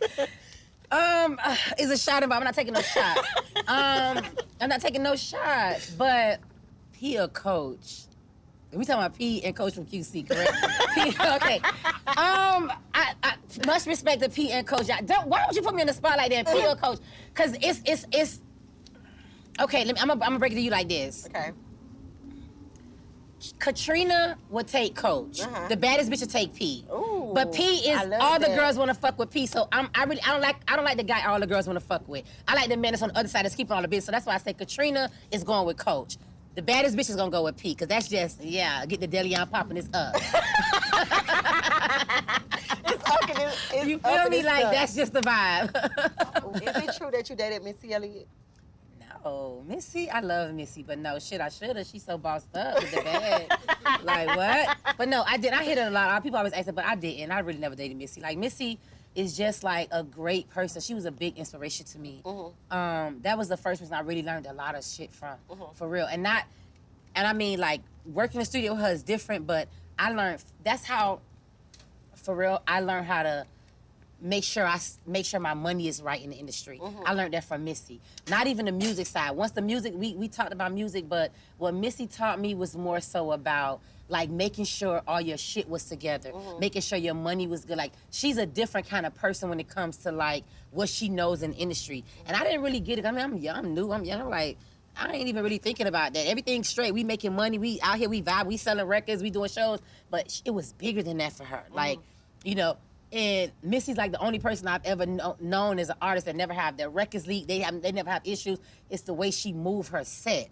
And I just learned that, like, from her. You know, when you just new and you young and you just don't know no better and you just think everything's a party. It is a party when you start, but that shit get very business. Yeah. As more you grow, more albums you put out, you start realizing, like, no, like, I got to make sure I'm good for the next 10, 15, 20 years. If I got a kid, I got to make sure everybody's good. I got to make sure, like, I got to just make sure this shit don't fall back and I'm not in the space where I could be. I'm not got a roof over my head. I'm not living good. I'm not making sure my business, my mechanicals, all the shit that goes in this industry for us on our business side, I learned from Missy. She's one of them people that was like, I don't have the budget like Beyonce. I don't have the Mariah Carey budget. I don't have this, but I'm gonna make it work for you. I'm gonna make it work for your label. Don't worry about it, XYZ. The label was, we don't got a budget for no Missy Elliott. And I'm like, you gotta find the budget. Videos is $1 million. They went through all of that, and I grew a lot just from that. Always be in a room with somebody that got more than you. Yes. Always. That's how you excel. That's how you learn. That's how you stay into this game. If you the biggest person in the room, you gotta get in another room. Yes. Get in another room. Cause that means you have excelled where you are at right now. That's how I learned to stay. So in my era, I'm the biggest in the room. I gotta get in another room that's bigger than me. That's how I always look at it when it comes to women that's above and of power. I always wanna be around somebody that is getting more than me because they got so much more to teach me. That you can learn from. How the hell did you get this? How the hell did you make $3 million in a year?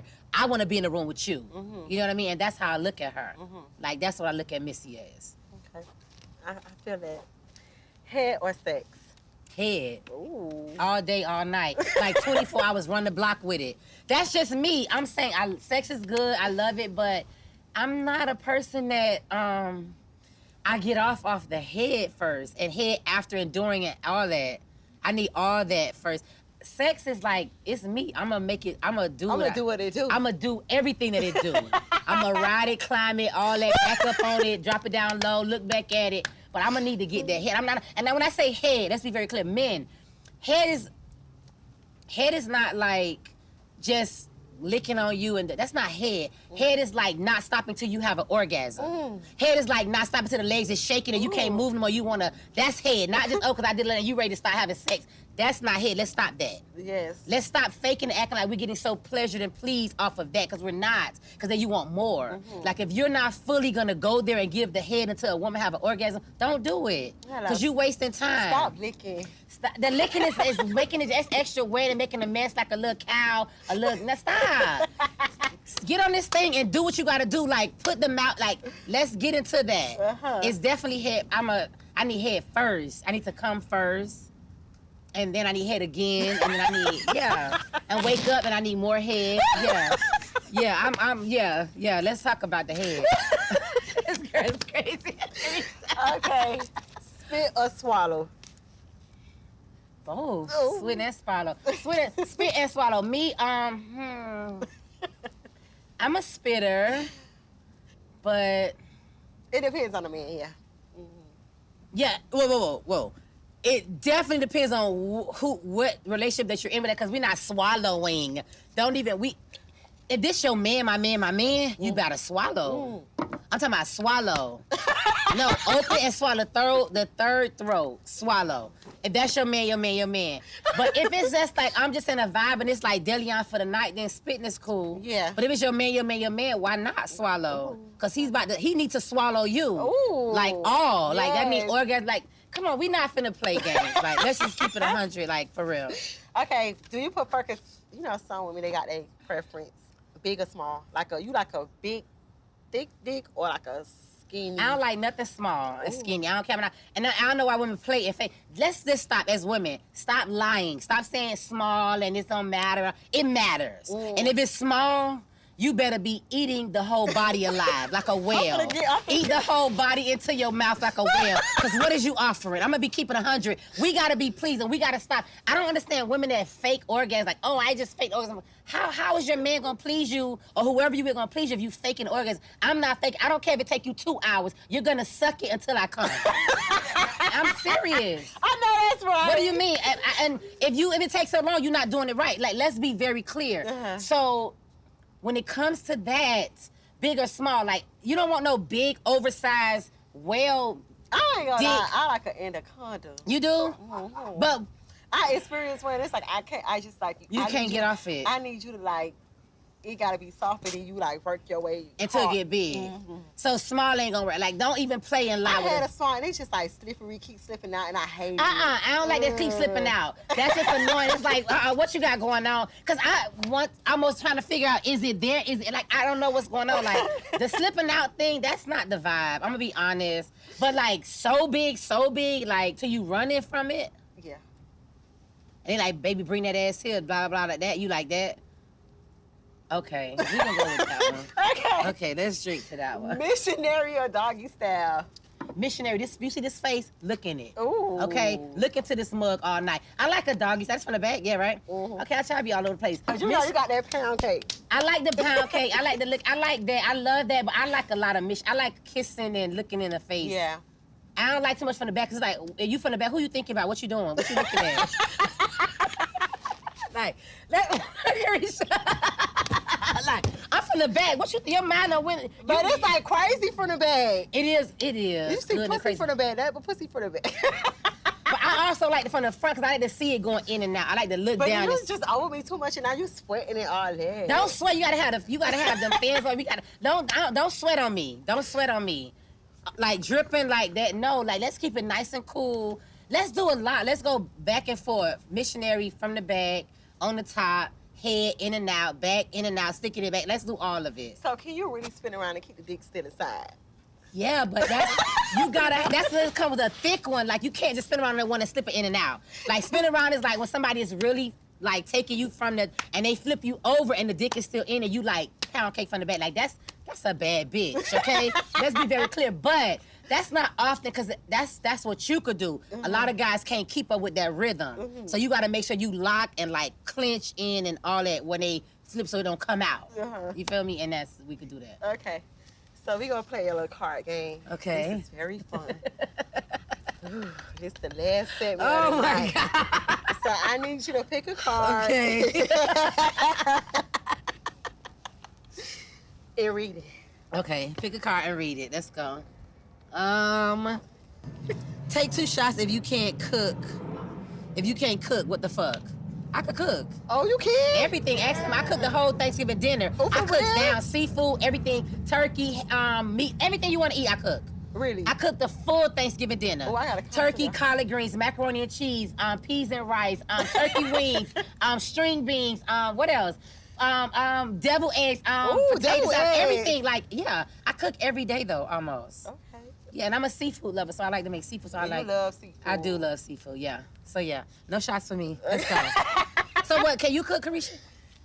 Cause I heard now. Give me like 4 shots. I heard one time when you and your mama was going back and forth, and she was just like, Caresha, please. You was trying to bring something to the house for the function, and they was like, no.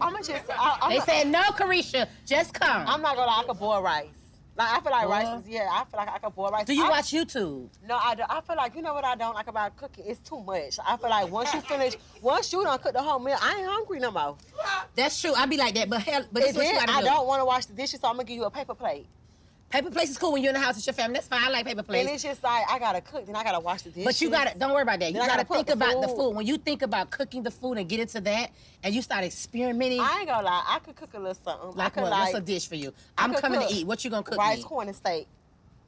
Okay, that's a common dish. I can eat that. I could bake you a fish. But is the steak tender? You got grilled onions? What's You the know what's what? the vibe? I'm Do you a- use Worcester sauce? Like, You know, for real, I only got 3 seasonings. oh no, what's the seasons? I got seasoned salt, complete season, and lemon pepper. No, because I just forgot lemon pepper make me feel Reisha. good. Nah. Okay, we gotta. I'm gonna send you over a list of seasons. It all starts with seasons. Trust me. So what you do is at home, you play around with your food. You buy stuff. You buy like a little chicken, a little fish, a little this, and you have all these seasons. You could just you just taste and you do your thing, and then you be like, oh. I know I could like boil noodles, you know. Cook No, the, Caresha, we're not talking about noodles. The hamburger meat. We're not talking about Add the noodles. spaghetti sauce. It's spaghetti. We talking about like a whole like Caribbean fish with grill, like nothing. I can take two. We talking about like collard greens from scratch. Oh no, because you gotta wash the collard greens. That's a lot. I ain't even home. I'ma take the steak, corn, and like, Then I rice. gotta keep tasting it. So do you cook the steak on the stove? You grill on the grill? I You cook put in it the on oven? the stove and then I put it in the oven. Okay, I like that. Okay, Yeah. okay. Yeah. Okay, we And get then somewhere with it. We getting I somewhere. like T-bone with a little bone. You I put like it- ribeye. yeah. I like a ribeye, You but do? I like T-bone. You like T-bone? My mama cook T-bone. She do? Yeah. So what do you put on your steak? A1 sauce. No, what you cook it with? Like, what's your Oh seasoning? yeah, I'm gonna cook complete season, salt and garlic. Okay. Mm-hmm. You got cut up onions and stuff? No. No onions on it? But it's gonna be good. Like once you put the A1 sauce, you know, with the Do you corn. use any meat tenderizer? Yeah, you beat it. But I beat mine with the pot. You know the lid of the pot. That's how my mama used to beat hers. Just to get the lid of the pot, you beat it. I don't got the meat. Okay, so we're gonna have one day we're gonna just set up a cooking thing. We're gonna go back and I'm gonna show you. There's a lot of season. I'm the season queen. I really thought you couldn't cook, so that's like, oh my God. I cook all the time. I cook for everybody. It's every Bobby, single. it's the food good. Yeah, listen, yes. So, Ex KD, ex Reggie. Cut him time out. No shade, I was shocked because your whole producer team was like, shut the fuck up. No, Trina could cook down big. And I'm a chef, let her know I'm a chef. She cooks his ass off. I cook my ass off. And she is one of the few people, yes. Candy yams, potato Girl, salad, you- everything. Like, what are you Ooh. talking about? Caresha, I don't even eat you candy in yams. town, we're going to do dinner for you. Trust Okay. me, I'm the chef. Okay, Yeah. that was a good one. We gonna do 4. Okay, then let's I'm gonna go. pick 4. But let me spread them out, because I need Okay. you to pick a good The one. next one is this one. Take a shot if you into 50 Shades of Grey type of sex. What's 50? Because I missed that whole movie segment of 50 Shades of Grey. It's like you tied up, you doing a little foreplay, you just on a wall, you want a nigga to tease you, you might crawl. I'm not into that. Oh, for real? 50 Shades of Grey? Like tied up and all that? Mm-hmm. Because you mess around and not untie me, I don't got time for that. Like, Like, cause like I'm good. I'm no. Leave the ties at home, babe.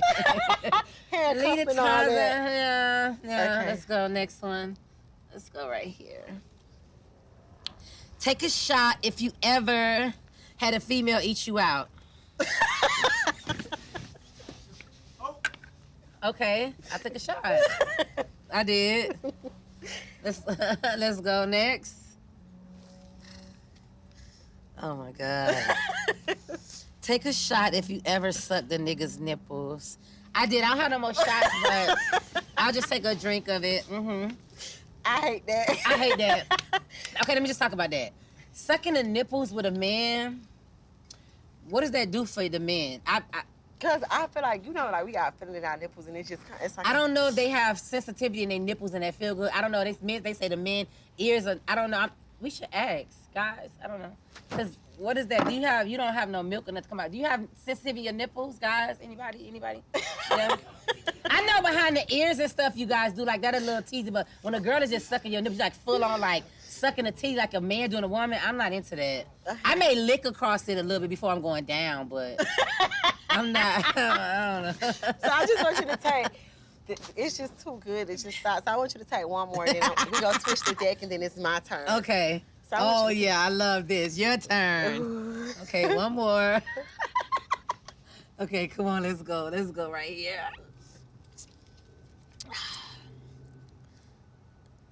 What?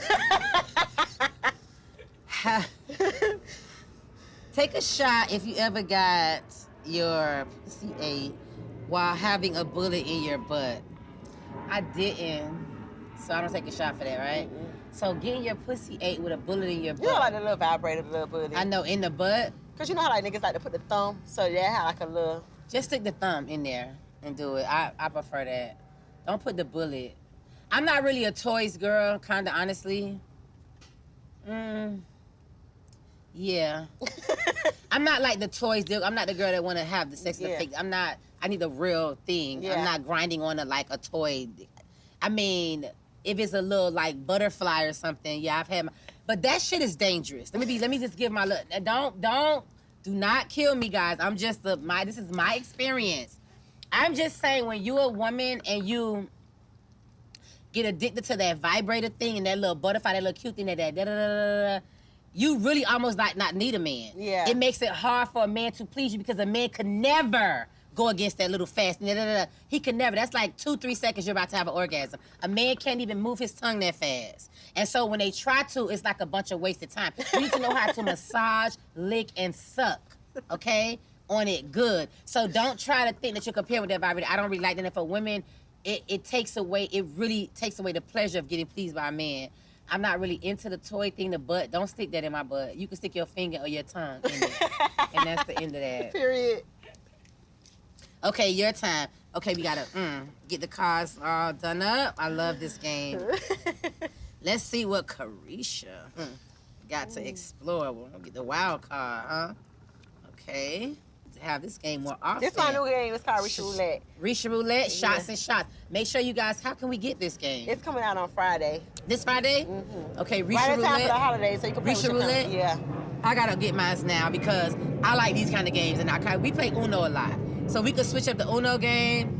Yeah, because they got like a little dare, I dare you in it. I love that. It gets very intense. You can't play this game with your man, though. No. Make sure he's sleeping. You about to bop him if he get too crazy. Okay, go. One card. This is for you. What? Oh, my God. What is it? It says, take a shot if you had to do something for money that you would take to the grave. So if you ever did something for money and you would take to the grave, you would never tell nobody. I done had my broke times. I came for the bottle tape. Take a shot. Shot o'clock. Take it to the grave. Huh? Let's go. We gonna take that one out there. Boy, that was for me. I would have been taking double, triple shots. Okay, here you go. Let's go. Yep. I know. That's too easy. Okay, you want another one? Yeah. Okay, here. Let's go. Just give it a middle. Ooh. I think this was for you. Oh, Lord. What is it? It say, take a shot if you ever licked a nigga ass. I never licked a nigga ass. I ain't never go that too far. Because I just, like, when I think of, like, a man ass, I think of hairy hair. I don't like no hair in your ass. I'm a man, a woman, and it's a lot of stuff. Y'all don't have your ass that clean. I don't care. The shower is just a man. Like, my ass is a complete ball, like a chihuahua. I get it lasered. So my ass and your ass is two different asses. When we talk about tuning it up, bending it over. I don't want to see your ass up with the hair out the. No. Yeah, see, that's getting a little personal. Men, yeah. When I think of a man ass, I just think of like a hairy asshole. And I don't want to lick no man's ass either. I don't want you to meet up. I don't want you to want me. I will look at a man's ass. You will? Mm-hmm. With the hair? I just want to try it. I don't want to try with the hair. You got to laser or wax that ass first, and then I'm not afraid to do it. Like if your ass wax, why your ass wax? Cause I'm about to lick it.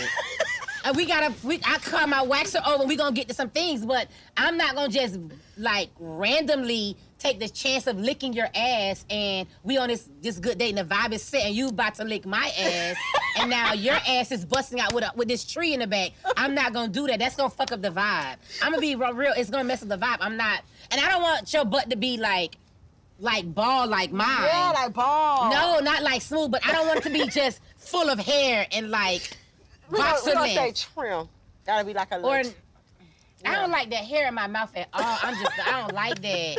I just don't like it. I don't care. I don't like that. I don't like, you gotta get that hair out your everywhere. Yeah, I'm saying, but. Cause as a man, well, I don't know about y'all women, but I think women should be nicely groomed there. Yeah. And I don't think no man should be going down on no bush. But some women say that. No. No, I don't care. Say they don't like bald because it gives childish. They like a little. No, that's not, no. No. We are grown. You know it's not childish because you done put that thing out on the streets. Mm-hmm. What I'm saying, I get the whole appearance, but it's the same thing. It's hot. The hair. Get musty. It's just giving very frump. It's good, baby girl. Very older. It's giving very like under that sweat, under that sundress, or when them tight women like to wear them leggings. And them, it's just giving very like wash. And realistically, because every woman look different. Every woman probably shouldn't have a full ball. Like me, I'm a Brazilian girl. I need everything off. Yes. I love it like that. too. Feeling like a fresh skin. Keep it very fresh and yeah. The hair in the butt for them. No, let's go. Next card for you. Let's keep everybody nice and waxed and lasered and shaved or whatever your choice is. Let's get rid of that hair. It's too hot for that hair. We're not in the winter. Ooh. Okay. Yeah, why I picked this one? Oh, Lord. What is it? I can't say it. You got to. It say take a shot if you like golden showers. I do. Golden showers, meaning when the guy pees on you, pee on you everywhere. You like it? I just like it. You do? Freak. Freak of the week, huh? So you say take a shot. You say take a shot? Oh, we need a shot. I take a shot. You like golden showers? I do. But like peeing on you? I don't know. It's just, I don't know. It's just do something. I'm going to be honest. Hold on, one more thing. I need something a little less. So I'm going to be honest with you. I've never had a golden shower. I did. Did you? I've never had a golden shower. Like, I've given one. Oh, is that the same thing as squirting or? Yeah, they say that. I don't know, but I don't had to go to shower and I like. I give them. Golden shower. But I've never experienced that. I'm all about trying new things though. Golden shower. It's fun. Yeah. Like, you know when you drunk and you just. And they just peeing all over your body. You just like pee in your butt, pee in your pussy. I don't know. And then y'all still have sex after? It depends. Like you can pee on me in the shower. You can pee on me like once you come in. Like it just depends. It just depends on how the night flowing. I gotta try this out. Golden shower. We gonna take one more because that golden shower, that's lit. Come on, one more for you. Golden shower it is for the 2023. Let's go, Caresha. Let's speak on it. Trina, these questions are I get it. Okay, go. Tell me. It says take a shot if you ever fucked a nigga. His homeboy, I did. Fuck them together? Separately. Wait, say it again. If you ever fuck If the you nigga ever fuck the nigga and his homeboy, you know, like sometimes you choose the wrong friend, and you want to go back and fuck that one? and then it's like I think I had really liked you. Yeah, my younger days, yeah, I did. Yeah, let's take a shot? Yeah. Oh, let's take a shot. We gotta take a shot, yeah. Sometimes the first choice, you wasn't it. If you Right. thought you was it, let me tell you now, you wasn't Yeah. it. So, yeah. So now y'all Even can- your homeboy probably wasn't it, So but we now took y'all a can chance. talk about me and see what it was giving, because I know. Because it was given. Yeah. It was given that. So let's talk 'cause about now I it. feel like when I got you, I had to show out Okay, when I got the homeboy, I really had to through my big one. do all Yeah. your big one. Yeah. Yeah, we taking a shot to that. We did it. We did it. Yeah, shots are galore. You should take one more, because it's your show, and I want to make sure we get the real deal out. Let's go. Okay. I'm gonna do 2. You and your homeboy, I love it. Ooh, yeah. Yes. Uh-oh. Ooh, this is for you. How do I miss all the cook? Okay, go. I choose one that I already had, so I would take 2 for the show. Okay. So get one. Okay. One more. Damn. But you did that one. Okay. But I like this because I'm doing it with the baddest bitch. Okay, let's go. Okay. Take a shot if you ever suck dick on the headstand. I tried. What you mean on the handstand? Like upside down on the handstand? Push Yeah, on like, the you know, you handstand? upside down, you like. Yeah, but I was throwing up. You throwing up on the dick? Like, I get it. Ah. Upside down? That's just on one of your wild nights when the Yeah. tequila's flowing and you just out of control. Yeah, we did that. We say take a shot. Let's go. We did it. I need another shot. We did a shot. We did that. That was the things you did. Like you learned I did it from in my that. younger days. Yeah, you know, young. like, You just young, wilding out, and you want to try to show a you nigga proving a like, point. yeah, nigga, I'm a little more experienced than And you ain't and then I that. don't This- know this the is what fuck it's giving. And I don't know what I'm doing. And you don't. Girl, get up. Yeah, about to catch a headache. Because you look dumb. Okay. Don't even That know was what you younger doing. days. Upside down on my head. Get up. Trying to just act like you I'm really against like I'm against the head boy. Like, yeah, put it in my mouth. right, like you're the head And now I hunter just feel of so dumb the with decade. I get it. No, okay. I we tried gonna it, take but it was a shot. fail. Fail. How many we got left? We got 2? You got 2 left. Okay, so you do one, I do one. Okay, so how do we do it? We go just hand me one. Okay, I'm gonna go 1 and 1. Oh look, go. What's the question? Damn, you answered that one. I did. So But I answer it. okay, go. 'Cause No, let's swap. Oh, I answered already. Yeah, so you this gotta one go. say take a shot if you ever had a female eat you out. I did, because you know I'm kind of like, I like girls. You do? I love girls. I think I like girls more than I like men. And why is that? Is Because it I think like when women, we know what we like. Like we know the spots. We know. you know exactly what you want. You know exactly what it is Yeah, that you so want. I don't know. You know, like you young, you just be trying shit. So it said take a shot if you ever had got ate up by a girl. Mm-hmm. So with the girl, so let me ask a question. So with the girl that you had your dude at the time, did you ever tell him that he needs to understand how to eat you out like this girl? Because my situation was a little different. I had that, but I was so persistent, and this girl was like the best head giver in the world, like of all heads. I'm talking about the head honcho of the decade. So I was telling him. And it be hard for a man. That's what I'm saying. It's just be like, I just need to go back to my No.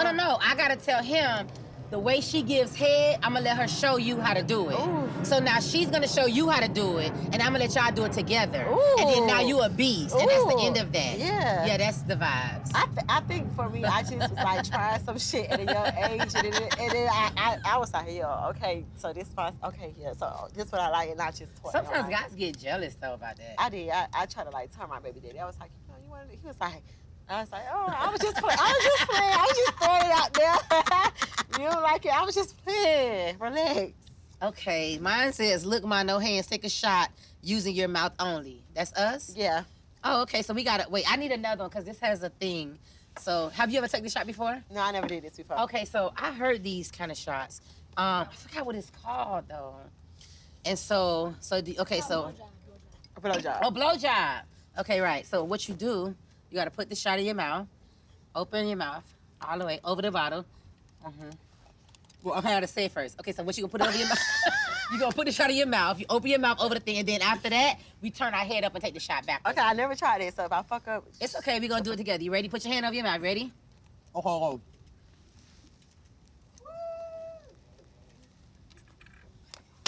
Yes! Blowjob! Look, my no hands. So, it's a wrap.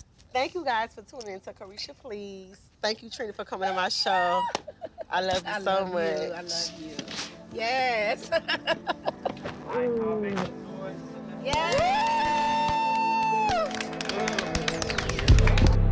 Sex in the Porsche.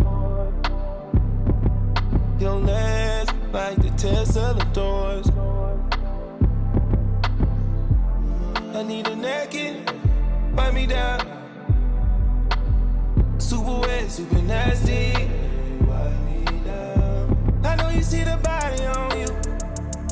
Cause if I do, I know you do. Look at me in the mirror, girl, while I put this dick on you. Hey, you never fly spirit, girl. The way you took my soul. Oh no, don't get spiritual. Oh God, the way your body's on me, girl. Oh God, the way your hips and nose are like, oh God, the way we driving through it, like, oh God. Oh God, I can feel it, nah, stop. You scream that pussy, baby, oh God. The way you poppin' and you roll, oh God. The way your best friend get a roll, oh God. The way your best friend play a role. We got sex in the Porsche. Your legs is like the test of the doors. I need a naked, wipe me down. Super wet, super nasty. I know you see the body on you. Cause if I do, I know you do. Look at me in the mirror, girl, while I put this dick on you. I invented champagne, making love in the rain. Come on. No way out, this might be the last train. Let's go. Show the shit she never could see.